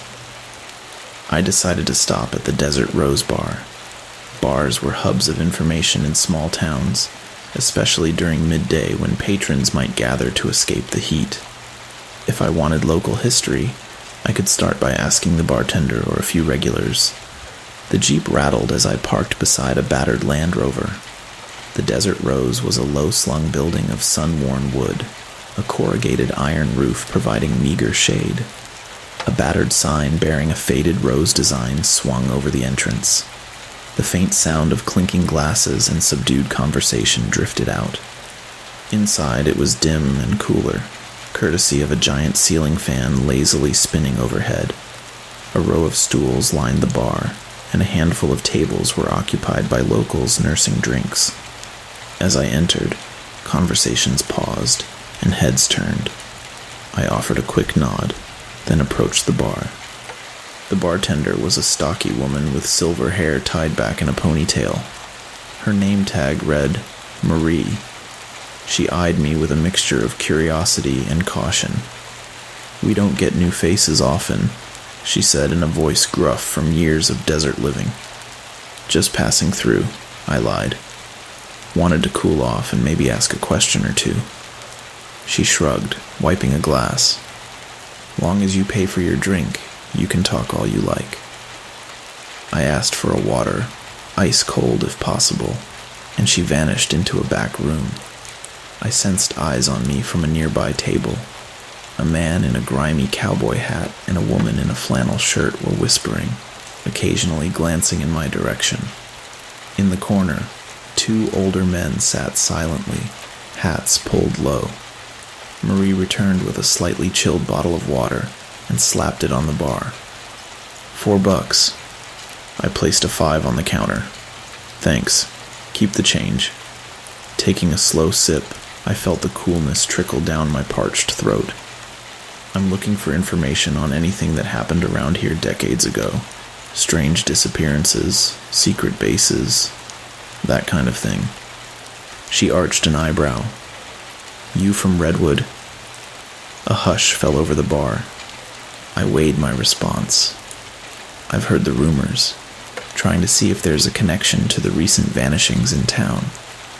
She snorted softly. "Sure, Redwood. Supposed to be some big hush-hush operation. But ask anyone here, and they'll tell you Redwood's been around in some form since before I was born. Government men came in the 60s, or so folks say. Did tests, built underground labs." She shrugged. "Some say it's UFO research. Others say it's a weapons facility. My guess? Probably nuclear or biochemical. Something toxic they don't want us to know about. People vanish or come back.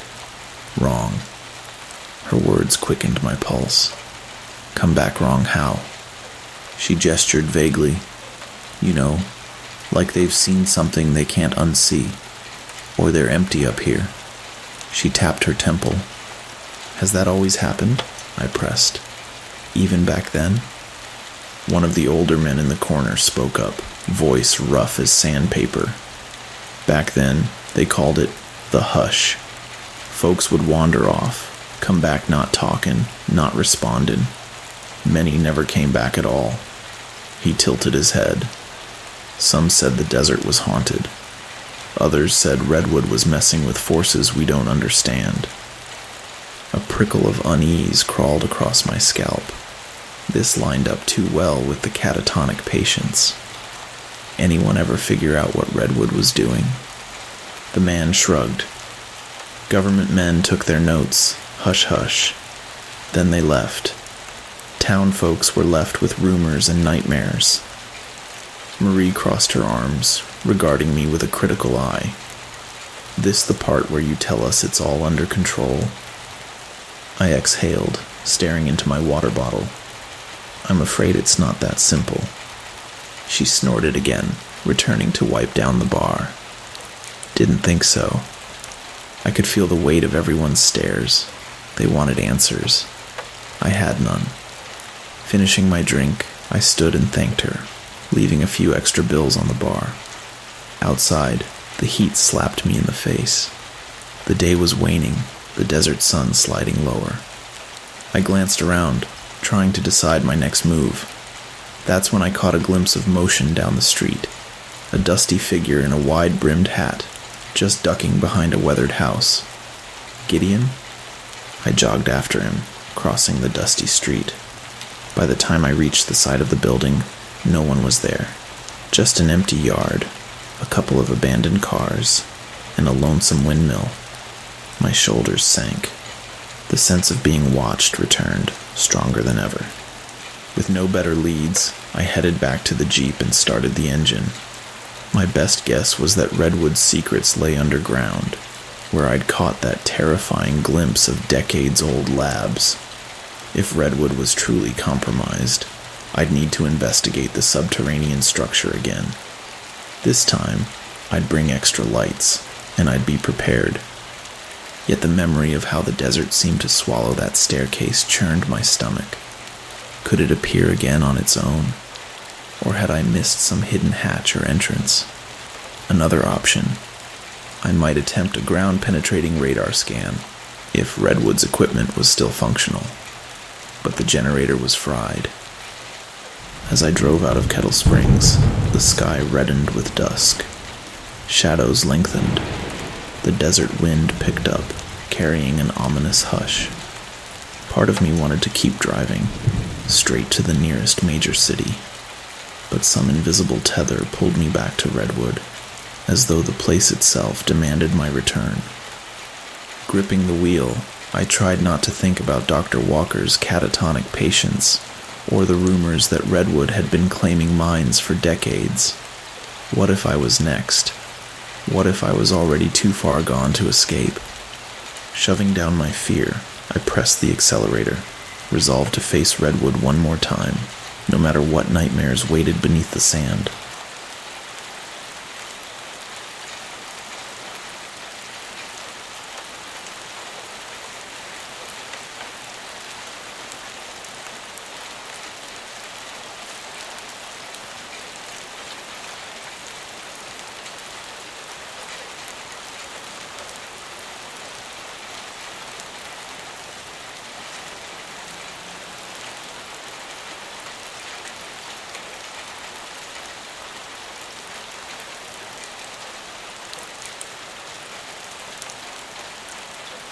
Night had nearly fallen by the time I reached Redwood.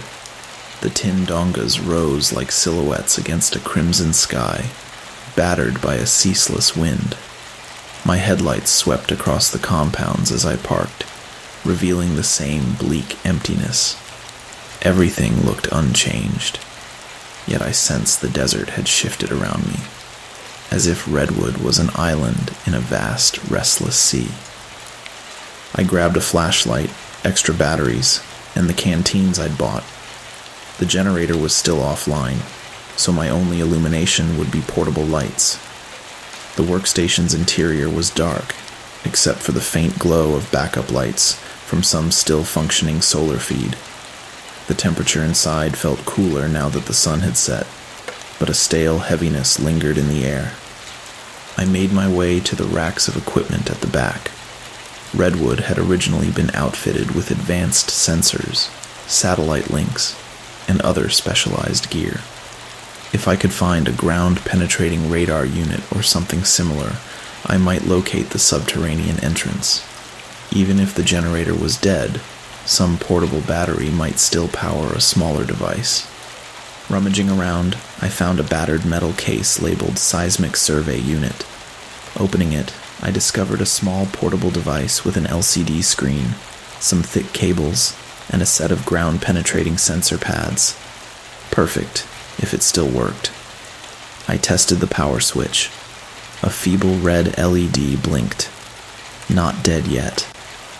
As I fiddled with the device, I heard a faint noise outside, like footsteps crunching in the dirt.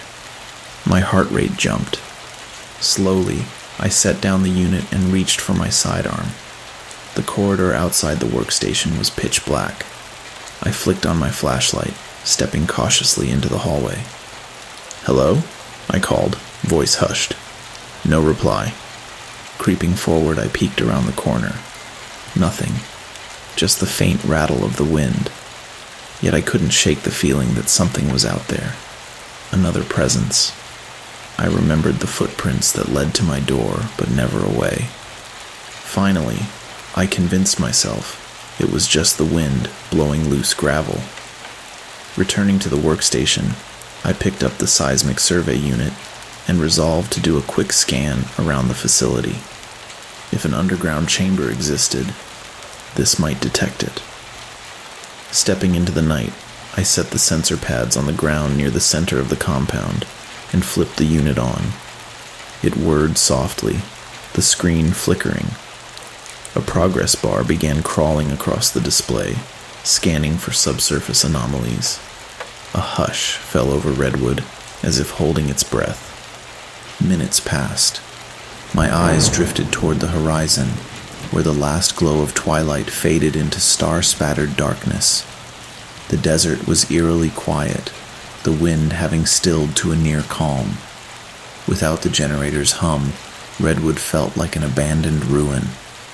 The device beeped. I knelt to check the screen, shining my flashlight on it. The readout was chaotic, lines spiking and dipping unpredictably. But amid the static, I saw a distinct shape, a chamber or tunnel, roughly 30 feet beneath Redwood, extending for an unknown distance. The data was incomplete, possibly jammed by the electromagnetic interference. Still, it was a confirmation. Something lay directly beneath Redwood, exactly where I'd found those mysterious stairs. Could the desert have caved in that entry? Or was it only accessible during the electromagnetic surges? I decided to place the sensors in a few more spots, hoping to get a clearer map. As I adjusted them, the hairs on the back of my neck prickled. I turned around, light sweeping the darkness. A flicker of movement caught my eye near one of the empty dongas. I held my breath, sidearm unholstered. "Who's there?" My voice echoed. No response. Stepping carefully, I approached the door of the unoccupied donga. Its metal surface reflected my flashlight beam, revealing old dents and scratched paint. My own reflection in the metal startled me. I looked pale, drawn, eyes wide with fear. "Get it together," I told myself. I pushed the door open.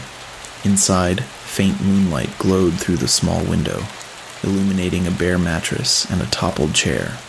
No sign of life, no footprints in the thin layer of dust on the floor. I backed out slowly. If there was someone here, they were either hiding expertly or, like so many other things in Redwood, impossible to track by normal means. Returning to the sensor device, I realized it had powered down. The battery icon blinked, nearly depleted. I cursed under my breath and gathered the equipment. If I wanted better scans, I'd need to charge the battery. With the generator gone, my only option was Redwood's small array of solar panels, and that meant waiting for daylight. I carried the gear back into the workstation and sealed the door behind me. My watch read nearly 10 p.m. I thought about the previous night's electromagnetic spikes around 2:14 a.m. If that pattern held, I had 4 hours until something else happened. Fear and curiosity battled in me. Should I stay awake to observe it? Pulling out the portable lantern I'd brought, I placed it on the floor and switched it on, bathing the workstation in a warm glow. I checked the server racks, still offline. My laptop was fried. but maybe one of Redwood's older backup terminals could boot up. In the corner, I found a battered desktop PC labeled Local Archive. I tried the power button. Nothing. Then I remembered a small battery backup unit on the floor next to it, used to prevent power surges. If that was still intact, it might hold a charge. I clicked the backup switch. A faint green LED flickered, and the PC whirred. Grateful, I waited, heart pounding as a bare-bones operating system loaded on the screen. The interface was archaic, command line driven. I typed a few guesses, eventually navigating to a directory labeled Phase I Arch, short for Phase 1 Archive, perhaps? My pulse quickened. This is it. Encrypted. Of course. But Redwood's local network used older encryption, easier to crack if I tried some known CIA passphrases. After several attempts, the directory opened. A list of files scrolled by.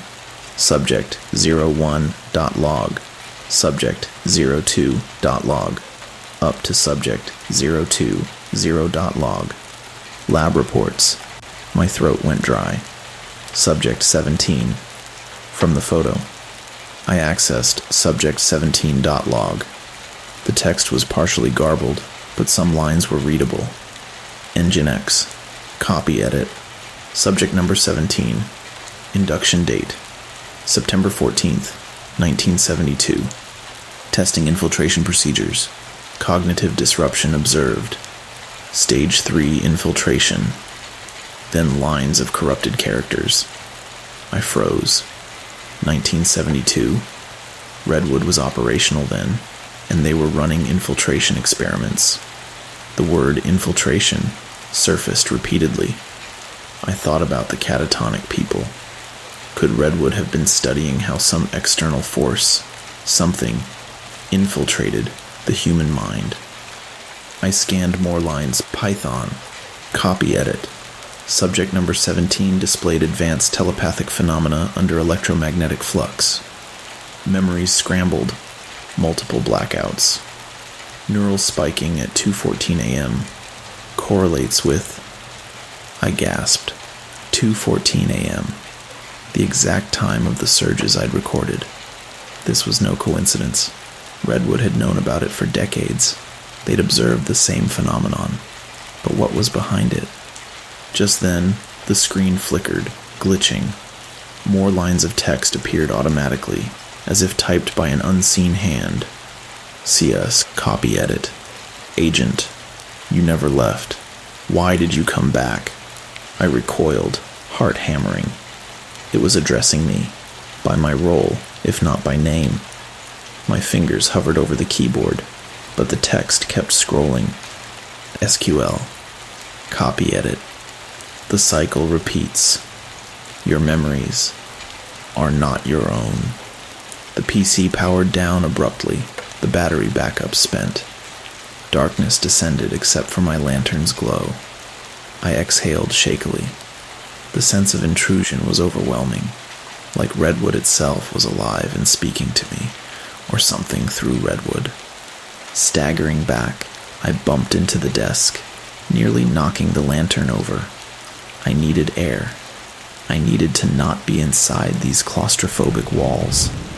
But stepping outside at night, with the memory of those footsteps and the intangible watchers, my stomach churned with indecision. Then I remembered Doctor Walker's patients, the notes from the subterranean lab, the loop I seemed to be caught in. Stage 3 infiltration, telepathic phenomena, repeated at 2:14 a.m. I checked my watch. 10:36 p.m. Over 3 hours to go. Could I survive another surge? My eyes flicked to the bullet points I'd jotted down in a small notebook. Frequent blackouts. EM surges at 2:14 a.m. Voice transmissions mimicking me. Evidence Redwood has existed for decades. Lab files mention infiltration, mind disruption. A pattern was emerging. Redwood was the epicenter of something, some intelligence or entity that thrived on electromagnetic phenomena. It affected human minds, possibly warping memory or draining consciousness. And I was next in line. I decided to pass the time by preparing for the worst. I rummaged for anything that could serve as a protective measure. Foil blankets, EMP shielding gear, or even just something to ground me if the surge hit. In a storage crate, I found an old Faraday bag used for storing sensitive electronics. I stuffed my phone, radio, and the flash drive into it, hoping to protect them from the next onslaught. Midnight crept closer. The wind outside grew stronger, rattling the tin walls. My nerves were frayed. Every so often, I thought I heard a light tapping or scraping. Once, I threw the door open and shone my flashlight around. Nothing but swirling dust. By 1:30 a.m., I was perched in the workstation, sidearm on the desk, the lantern casting jittery shadows. My mind kept replaying the typed message. You never left. What did it mean? Was I stuck in some loop, my memories distorted to make me think I'd come and gone? At 2 a.m., I activated the small EM meter. I wanted to see the spike in real time. The readout hovered near 0. My stomach lurched with dread, anticipating what was to come. 2:10 a.m. The meter flickered, a slight rise. My pulse thundered. 2:13 a.m. The reading jumped. 2:14 a.m. It skyrocketed. The overhead lights, weakly lit by stored solar energy, began flickering wildly. A low hum resonated through the building, vibrating in my teeth. Then the radio in the corner crackled to life, even though I'd put it in the Faraday bag. Static hissed. The hum deepened, and I felt dizzy, as though my mind was being stretched. My reflection in a dark window wavered, shifting. For an instant, I saw a different face, older, haggard, eyes sunken. Then it was gone, replaced by my own terrified stare. My knees buckled. I clung to the desk. The radio burst forth with multiple voices. My voice, Gideon's, Dr. Walker's, layered, all out of sync. You have to remember. Redwood. Infiltration. Come back. Why did you come back? Break the cycle. The words blended, twisting into an incoherent chorus. The station's lights popped and died. Darkness swallowed me. I sank to the floor, fighting the swirl of nausea. The hum in my skull grew deafening. I felt something press against my consciousness, an alien presence questing through my thoughts. Time distorted.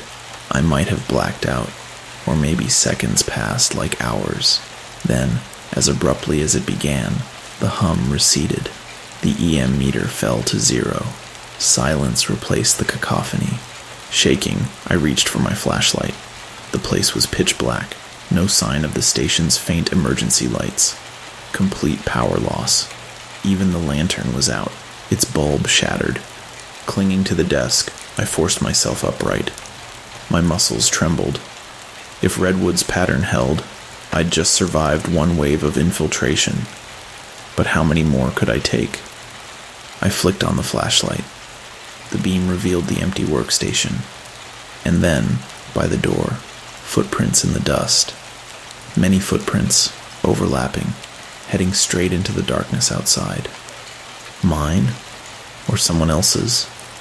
Fear rippled through me like a fever. I stepped outside, the desert night eerily calm again. The footprints led away, dissolving into the gloom. My mind reeled. Had I walked out there during a blackout? Or was something else wandering Redwood in my shape? In the distance, faint lightning flickered on the horizon, reflecting off the underbelly of distant clouds. Thunder rumbled far away. Or maybe it was just the blood pounding in my ears. I backed into the workstation and locked the door. Never left, the messages had said. Was Redwood itself a trap, cycling me through a loop of partial recollection? My chest tightened as I realized I needed to confront the truth beneath Redwood. There's no other way to break this cycle.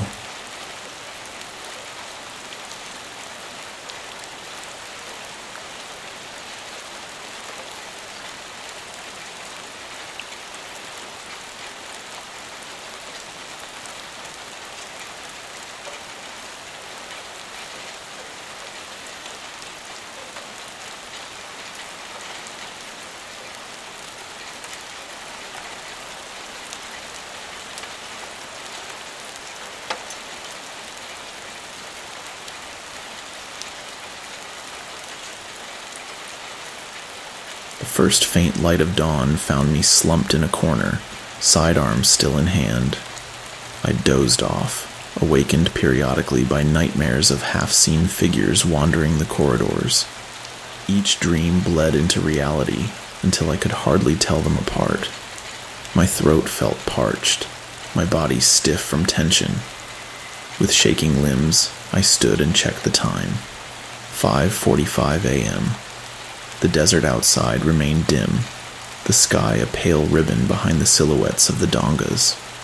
Usually dawn's approach brought a sense of relief, but Redwood's gloom felt unbroken.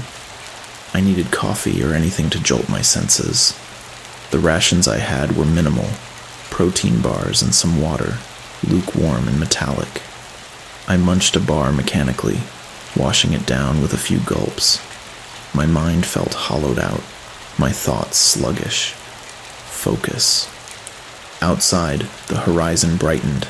The desert was a ghostly blue-gray, a place of shapes and shadows. I decided to check if the anomalous staircase had reappeared, or if any new sign of entry to the underground structure existed. Grabbing the seismic survey unit, I stepped into the cool morning air. A swirl of dust brushed my feet as I skirted the central yard of Redwood. The sensor device beeped softly when I turned it on, indicating a partial charge from its internal battery. Good. I placed the sensors in a new spot, close to where I'd first seen the staircase. The screen lit up, scanning. As I waited, I couldn't shake the feeling of being watched again. My gaze roamed the horizon. The sun crested the desert, flooding the compound with harsh light. The screen beeped, displaying the partial outline of a chamber beneath me, just like the night before. It was large, extending perhaps 100 meters, though the reading was fuzzy. Then, a second beep indicated another structure branching off. This was bigger, possibly multiple levels. My heart thudded. Redwood was built over an extensive subterranean complex. The question was how to access it. If the ephemeral staircase was real, it might be triggered by the electromagnetic surges, but the next surge wouldn't come until tonight. I felt a sudden presence behind me. Spinning, I saw a figure stepping around the corner, Dr. Walker. He wore the same white coat, now dusty from travel, and looked exhausted. My first reflex was to point my sidearm, but I lowered it quickly. "Christ, Doc," I muttered.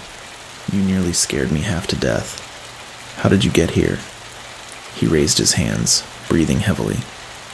"Drove as far as I could in my old truck. Walked the rest of the way. I had to come." I guided him to a shady spot by one of the dongas. Up close, he looked even more haggard, new lines etched in his face. "Why?" I asked, scanning the empty horizon. "This place is dangerous." Walker nodded, swallowing hard. "Last night, I got a frantic knock on my door. A local woman said she saw something that looked like me wandering the streets. Then I realized it might be connected to Redwood.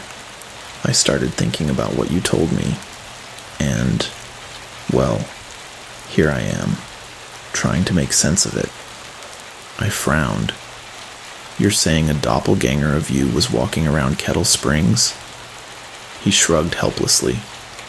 Her description was exact. The clothes, the gait, everything. But I was at the clinic all night. I never left. A chill went through me. Whatever phenomenon is happening here, it may be replicating us, our voices, our appearances. I've heard my own voice on the radio. Maybe it's not just Redwood it's messing with. Maybe it's spreading. Walker's expression tightened. That's what scares me. If this infiltration is seeping into Kettle Springs, more people might end up catatonic or gone. I told him about the subterranean readings. His eyes widened at the mention of a hidden base or facility. "Do you think that's where it's all coming from?" "I do," I replied. "And it's big. We have partial evidence Redwood's been operational since the 1970s or earlier. Some black budget experiment or something. The catatonic states you've seen might be an ongoing side effect. He let out a slow breath. Then we have to get down there. We spent the next few hours searching Redwood's perimeter, looking for any physical hatch or door that might lead underground. We checked the floors of every donga, tapping for hollow echoes, prying at old panels. Nothing gave us a clear entrance. By midday, the sun scorched us with relentless heat, and we retreated to the shade, panting and drenched in sweat. "It's not here," Walker groaned, wiping his forehead. "What if it only appears during those surges you mentioned?" I nodded grimly. "That's what I suspect. The first time I found the staircase was at night, after bizarre phenomena." My mouth went dry at the memory. "I'm planning to wait until it happens again." Walker looked uneasy. "That's dangerous. If it's messing with your mind, you might not come back. Maybe we should gather more help from town." I considered it. They won't believe us, or they're too frightened. Even if they did, what good would a posse do against an unknown threat that can mimic us? He rubbed his temples, clearly torn. "I can't just let you face it alone." A pang of gratitude surprised me. "Your help is welcome, Doc, but you need to know the risks. The last surge nearly knocked me unconscious. This entity, or whatever it is, it tries to get inside your head, twists your perceptions, your memories." Walker nodded slowly. "I have some sedatives, some stabilizing meds. They might not help against infiltration, but it could keep our bodies functioning if the shock is too great." "Get them," I said, "and any other medical gear you can carry. The surge usually hits around 2:14 a.m. If we're going to descend underground, that's our window." A plan formed. We'd recharge the seismic survey unit as much as possible in the afternoon sun, see if it could help us pinpoint the staircase location when the surge began. Then we'd descend with ample lighting, medical supplies, and protective gear. Walker fetched his medical bag from his truck. I used Redwood's meager solar line to trickle charge the seismic survey unit and 2 large flashlights. By evening, we took turns napping, intending to be awake all night. Twilight fell, painting the sky in reds and purples. Walker and I sat outside the main workstation on a pair of folding chairs. The desert wind rustled, cooler now, carrying the faint scent of dust and dryness. For the first time in days, I felt almost peaceful, though the sense of impending doom was impossible to ignore. We talked quietly about Kettle Springs, about Redwood, about how we got here. Walker confessed he'd grown up in a bigger city, but fell in love with the quiet of the outback. He'd moved to Kettle Springs in his 40s, thinking he'd found a place that needed a doctor and had a slower pace of life. Never expected to play detective in some cosmic horror show, he joked bitterly. I revealed a bit about my CIA background, trained in field intelligence, assigned to Redwood because of my supposed knack for analyzing anomalies. But I was never told Redwood had a deeper history, I added, swirling the last of my water in its bottle. They sent me in blind. Walker nodded knowingly. The government rarely tells the whole truth, and if they suspected something beyond normal, they might have hoped you'd either solve it or vanish quietly. His words echoed the suspicion gnawing at me. Was I expendable? Possibly. The CIA might not risk a full team unless they knew they could contain whatever Redwood was. But now, the infiltration threatened Kettle Springs, and maybe beyond. Darkness settled fully. We moved inside, turning on the 2 large flashlights and setting them upright on a table. The workstation was stiflingly hot, but we kept the door locked, not wanting any surprise visitors. Midnight came and went, our nerves wound tight as we monitored the EM meter. At 1:45 a.m., the reading began to rise. Walker tensed. "This is it. We stood side by side, eyes flicking between the meter and the windows. At 2:10 a.m., the needle climbed sharply. Outside, the wind ceased, leaving a dead stillness. The overhead lamp flickered, though it was solar-charged. A low hum reverberated through the tin walls. 2:13 a.m. The hum grew. Walker gritted his teeth, sweat trickling down his temples. My own vision blurred, a wave of dizziness hitting me. Focus. Keep it together. 2:14 a.m. The surge slammed us. Both flashlights cut out momentarily, then came back on with a strobe-like flicker. The workstation seemed to ripple, as if the walls and ceiling were made of liquid. Walker gasped, pressing a hand to his head. My ears rang with a high-pitched whine. Then came the voice from the radio. My voice, Walker's voice, Gideon's voice, all overlapping in a maddening cacophony. Help us. Redwood. Infiltration. You never left. It repeated, looping, fracturing, until words became noise. I forced my head up, focusing on the window. Through the swirling haze, I saw the desert floor glow with that same sickly luminescence I remembered. Lines of light formed a geometric grid extending outward. There, Walker shouted, pointing through the window. 100 feet away, the ground was parting, revealing steps descending into darkness. I grabbed his arm.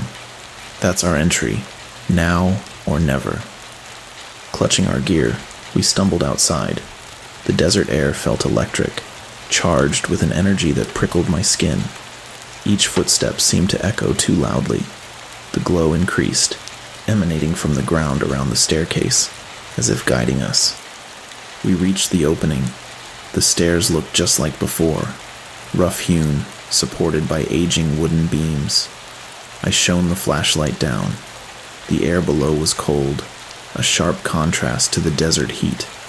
The hum pulsed, drilling into my skull. Walker panted, eyes wide. We go together. Don't let each other out of sight. I nodded, leading the way. Our flashlights illuminated slick earthen walls and old metal supports. The sense of déjà vu was overwhelming. After about 20 steps, we reached a heavy bulkhead door. Rusted letters read, Project Redwood, Phase 1. My hand shook on the handle, but I pulled it open. We entered a corridor identical to the one I'd seen in my earlier descent, lit by faint emergency strips on the ceiling. The structure seemed even older up close, cables dangling, paint peeling. The hum reverberated through the metal walls. Walker stared, aghast. My God, this is real. Suddenly, a voice echoed from deeper within the passage. My voice. Why did you come back? You never left. Walker flinched. It's mimicking you. Or it is you. I don't know anymore. I steadied myself. Keep moving. We have to reach the main lab or control room, wherever they ran these experiments.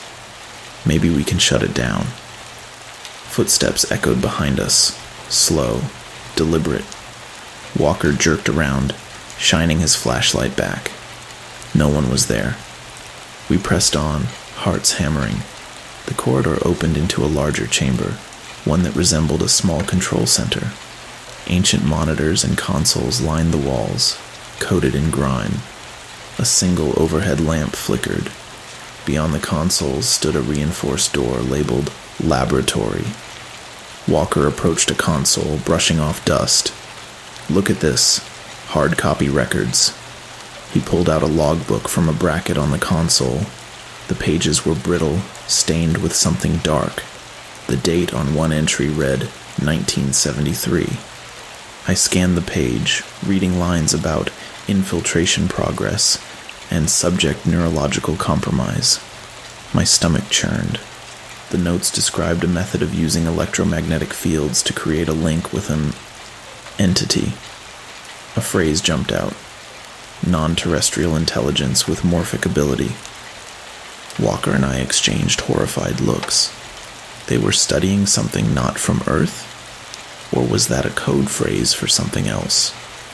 The hum intensified, cutting off further reading. The overhead lamp flashed. From the lab door came a scraping noise, like metal dragging on concrete. Walker and I raised our flashlights, bracing ourselves. Whatever was behind that door, it was waiting for us.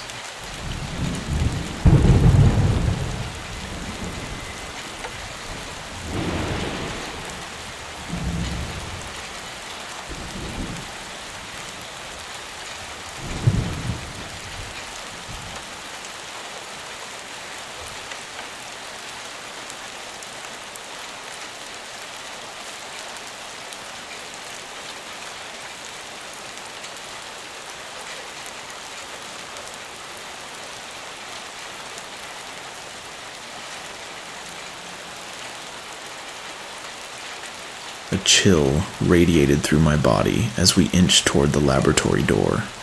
The corridor's flickering lights danced across the rusted metal, casting sinister shadows. That scraping sound continued, slow, grating, as though someone was dragging a heavy object along the floor. Walker clutched his medical bag, his face pale. "If there's something inside." "We have to see," I said, forcing my voice not to tremble. My sidearm felt clammy in my hand. With a nod to each other, we pressed forward. The door had an old lever handle. I tugged at it. It screeched, reluctant, then gave way.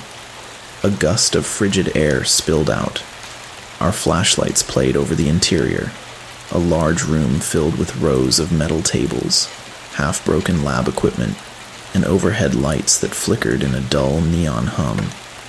In the far corner, a figure hunched over something, its back to us. I froze. The figure's shape was vaguely human, draped in tattered clothing. Its shoulders rose and fell with wet-sounding breaths. A cluster of old lab coats lay scattered around it, stained with who knew what. The scraping noise ceased the moment we stepped inside. Walker inhaled sharply. "Hello?" he ventured, voice cracking. No response. The figure remained crouched, as though fixated on something on the floor. I took a cautious step closer, sidearm raised. My mind whirled. Could this be a living occupant of Redwood, lost for years? Or was it something else altogether? We drew within 10 feet. The figure twitched. Slowly, it turned to face us. Our flashlights revealed a face twisted with unnatural angles, the skin pallid and drawn tight. The eyes were wide, unnervingly reflective, like an animal caught in headlights. A strangled gasp escaped Walker. Dear God. The creature, person, whatever it was, opened its mouth as if to speak, but only a rasping exhalation came out.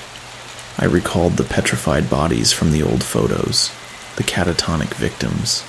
This looked like a mid-stage between normalcy and that state. Something had infected it. My rational mind warred with survival instincts. Should I fire? Could it be a salvageable human being, or an outright threat? Its chest rose and fell erratically, each breath accompanied by a disturbing rattle. "Stay back," I managed, though my voice wavered. "We're not here to hurt you." It took a halting step forward, arms outstretched. I realized it was drenched in a viscous fluid, maybe some leftover chemical from these old experiments. The stench was sour and metallic. Walker retched, covering his mouth. The figure croaked a single word. "No." Then it staggered, collapsing sideways onto the floor. The scraping resumed as it twitched, limbs scraping across the tiles. My flashlight beam shook in my grip. Walker, despite his fear, lunged to check its vitals. "Let me see if it's still." Suddenly the figure convulsed, arching its back. A spasm of inhuman strength flung Walker backward. He crashed into a table, scattering glass beakers. I aimed my sidearm, heart pounding, but hesitation rooted me. Is it possessed by that infiltration? The creature moaned, a horrifying sound that seemed to come from deep in its chest. Its eyes rolled back, revealing whites shot with dark veins. Then, with a final contortion, it went still. The lab fell silent, save for our ragged breathing and the flicker of overhead lamps. I rushed to Walker, helping him up. He grimaced, rubbing a bruised shoulder. "I'm okay," he murmured, shaken. We both cautiously approached the fallen figure. A quick check revealed no pulse, no breathing. The expression on its twisted face suggested agony or fear. Walker swallowed hard, rummaging in his bag. "I have a portable EKG, but I doubt it'll read anything coherent." He attached electrodes to the chest. The machine displayed a few spikes of activity, then flatlined. Walker cursed under his breath, tears brimming in his eyes. This was a human once. I gently closed its eyelids. "Let's keep searching. Maybe we'll find answers." But the grimness in my voice betrayed how shaken I was. We stepped around the body, scanning the lab with flashlights. Counters were covered in archaic scientific instruments, old diagrams pinned to corkboards. I recognized some references to biomagnetic fields and theta wave manipulation.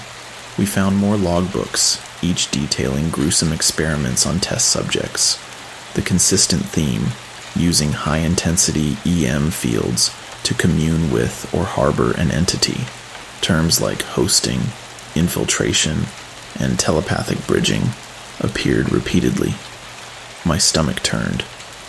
They were trying to open a communication channel to something non-human, possibly from beyond Earth or another dimension. These notes aren't exactly clear, but it reads like they believed it had the power to share or steal consciousness. Walker's face was ashen. The catatonic victims in town. It must be the same phenomenon. Redwood must have awakened or unleashed it. We turned a corner in the lab, shining our beams over more macabre sights. A row of stainless steel cylinders, some cracked open to reveal murky fluid. Tanks, perhaps for submerging subjects. Along one wall, half-broken electronic pods lined up, each with a chair inside. Wires sprouted from the headrests like mechanical tendrils. I ran a hand over one chair, nauseated by the archaic clamps and restraints. This is how they forced the infiltration process. People strapped in, bombarded with EM waves. The chair's surface felt cold, metallic. My reflection in the headrest was warped, giving me hollow eyes. Walker pointed to an adjacent console with a large switch labeled emission level. They might have used this to control the intensity. The console was dark now, the power long gone, or so it seemed. A sudden burst of static crackled from overhead speakers, startling us. We spun around. The overhead lights flickered again, then stabilized. A droning voice spilled into the lab. Phase 1 trial. Infiltration at 60%. Subject showing advanced telepathic absorption. Bridging. Bridging. Bridging. The voice repeated, glitching. It sounded like an old recording, echoing from half-functional speakers. My pulse raced. It's playing back their logs. Walker grimaced. Or something wants us to hear it. A final glitchy phrase rang out. The desert. It breathes. Redwood.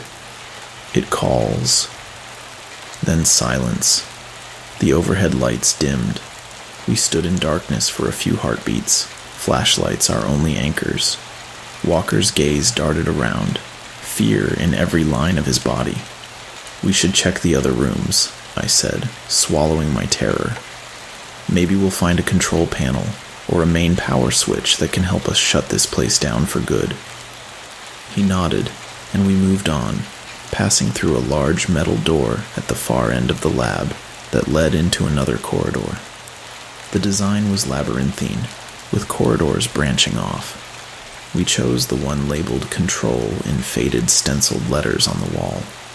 The hum returned as we walked, pulsing in the distance like a gigantic heartbeat. My flashlight flickered. Walker's steps dragged. He admitted to feeling dizzy. I told him to take a moment, but he pressed on, insisting we couldn't stop now. At last, we reached a door with a cracked nameplate. Operations Control. Inside, battered computers and monitors filled a cramped space. The center console held a massive switchboard, reminiscent of a 1960s NASA control room. A row of old meters, dials, and toggles lined the panel. One label stood out, Master M Field. The toggle was in the engage position. Another gauge read power levels with flickering needles. My heart thudded. They left it running? Walker's voice trembled. But how? There's no external power source left after all this time, right? I stepped closer, tapping the gauge. The needle jerked. Could be a self-sustaining reactor, or a backup generator we never knew about. Something that's kept a minimal current flowing all these years. Enough to keep the infiltration cycle alive. Walker shook his head. This is insane. The CIA or whoever built this must have known. They just buried it, hoped it would stay dormant. My anger flared. Or they used Redwood above as a monitoring station, but never told the staff the true history. My eyes landed on a big red lever labeled primary power. If we shut this down, maybe we stop the surges. Walker nodded, swallowing. Let's do it. Together we braced ourselves. I grabbed the lever. It resisted, rusted in place. Gritting my teeth, I pulled harder. A grinding noise echoed as we finally yanked it into the off position. The overhead lights dimmed. The hum dropped to a faint whisper. For a moment, everything seemed quiet. We exchanged hopeful looks. Walker exhaled shakily. Maybe that's it. Maybe we... A sudden violent jolt shook the entire facility, nearly throwing us off our feet. The lights flared bright, then died. My flashlight flickered, then stabilized. A deep rumble reverberated through the corridors, followed by the unmistakable sound of structural groaning. Earthquake? Walker gasped, bracing himself against the console. The rumbling intensified. Dust rained from the ceiling, and cracks snaked along the walls. The facility was old, and turning off the power might have triggered a meltdown or a structural collapse. We had to get out, fast. I seized Walker's arm. Go, back the way we came. We stumbled into the corridor, the floors trembling beneath us. Overhead, a pipe burst, spraying foul-smelling water. Sparks flew from a dislodged cable. The hum returned, deeper, more furious than before. It felt as if the underground labyrinth was angry at being deactivated. As we dashed through the corridors, a door to our right burst open, releasing a choking cloud of dust. A shape lurched out, a withered figure in a ragged lab coat, eyes vacant. Another one. It collapsed almost immediately, pinned by falling debris. We had no time to help. The entire structure threatened to bury us. Panting, we reached the main lab, half of which was now caved in. Twisted metal rods protruded from a collapsed section of the ceiling. The path to the exit corridor was blocked by rubble. My heart sank. There, Walker yelled, pointing to a narrower side corridor. We ran that way, navigating debris and sparks. My lungs burned from dust and the acrid stench of burning insulation. Each second felt like a lifetime. Finally, we spotted the bulkhead door that led to the staircase. It stood partly ajar, its frame bent from the shifting ground. We forced it open, climbing the steps two at a time. Earthquakes or aftershocks battered the walls, sending gravel and dirt tumbling onto us. Emerging at last, we found the desert night ironically calm above. The opening led us out into Redwood's central yard, except it wasn't Redwood as we'd left it. The ground was cracked, large fissures radiating from the stairwell. Many of the dongas lay tilted or partially collapsed, twisted sheets of tin reflecting moonlight. Walker wheezed, dropping to his knees in the dirt. What the hell have we done? I stared at the destruction, chest heaving. We shut down the main power. The facility might be imploding. A loud crash from below confirmed that possibility. The subterranean labyrinth was caving in on itself, and redwood above was unraveling. Yet, a flicker of triumph threaded through my fear. If the infiltration device was destroyed or disabled, maybe the phenomenon would stop. Maybe Kettle Springs would be safe. But as we stood there, the air shifted. A faint, all too familiar hum vibrated under our feet, resonating up through the cracks. The same glow from prior nights faintly pulsed in those fissures, as though something still lived beneath.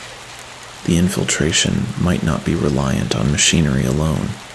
It might be a living force, harnessing Redwood's infrastructure, but capable of persisting without it.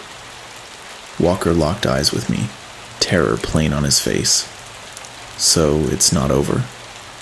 I shook my head, despair welling. I'm not sure it can be ended so easily, but the base is gone. Maybe that helps.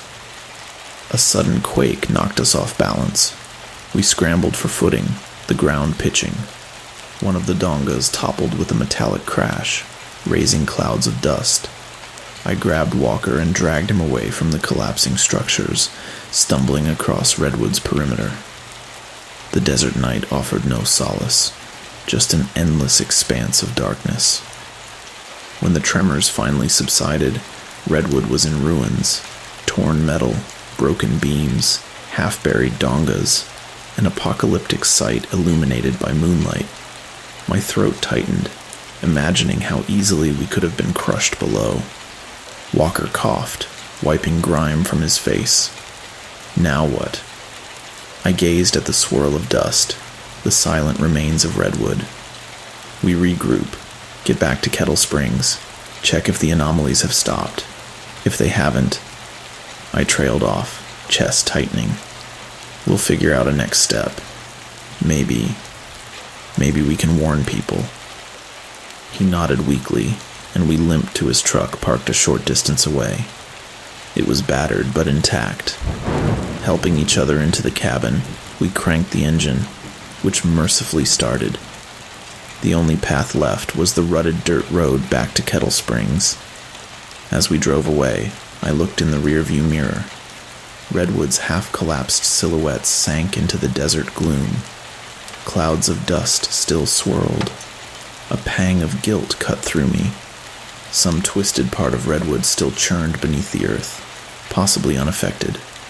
But at least the structure that once housed those horrific experiments lay in ruins. For the first time in what felt like ages, I allowed myself to hope that we'd dealt a mortal blow to the infiltration, that we'd severed the cycle. Yet an inner voice whispered, "You never left." I forced it down, staring at the road ahead, where dawn would eventually break.